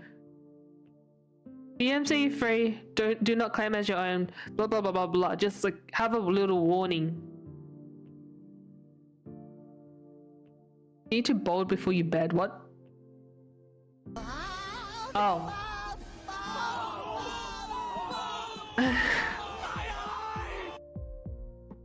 How big is it? Is it majority Japanese? Kind of new to it. No. It's not majority Japanese. Well, there's Japanese people, there's also other country people, there's other languages, and there's also a lot of English, really. It's pretty widespread, yeah. I know a few Thai ones, Thai people, a few Koreans, a few other countries.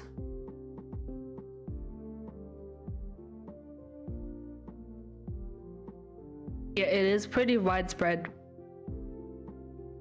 Do we want art?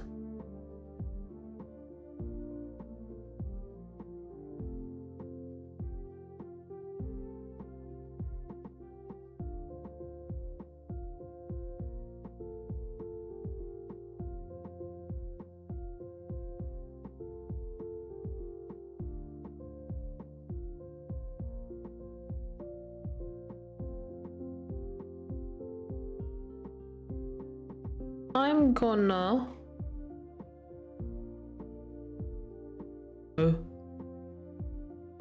words. Octicolo. I'm gonna raid. Chi.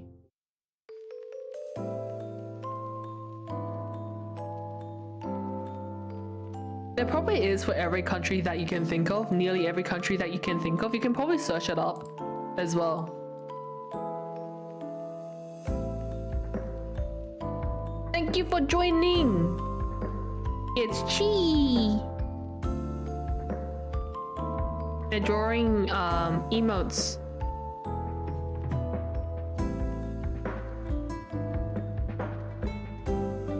First one you watch from start to finish. I am honored.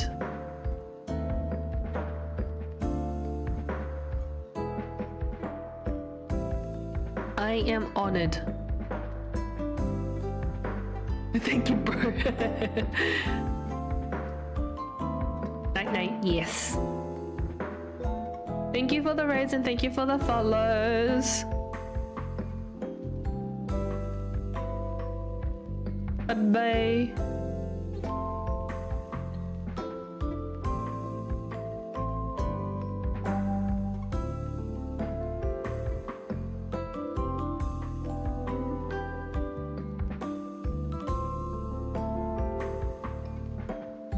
Oh yeah, bye YouTube.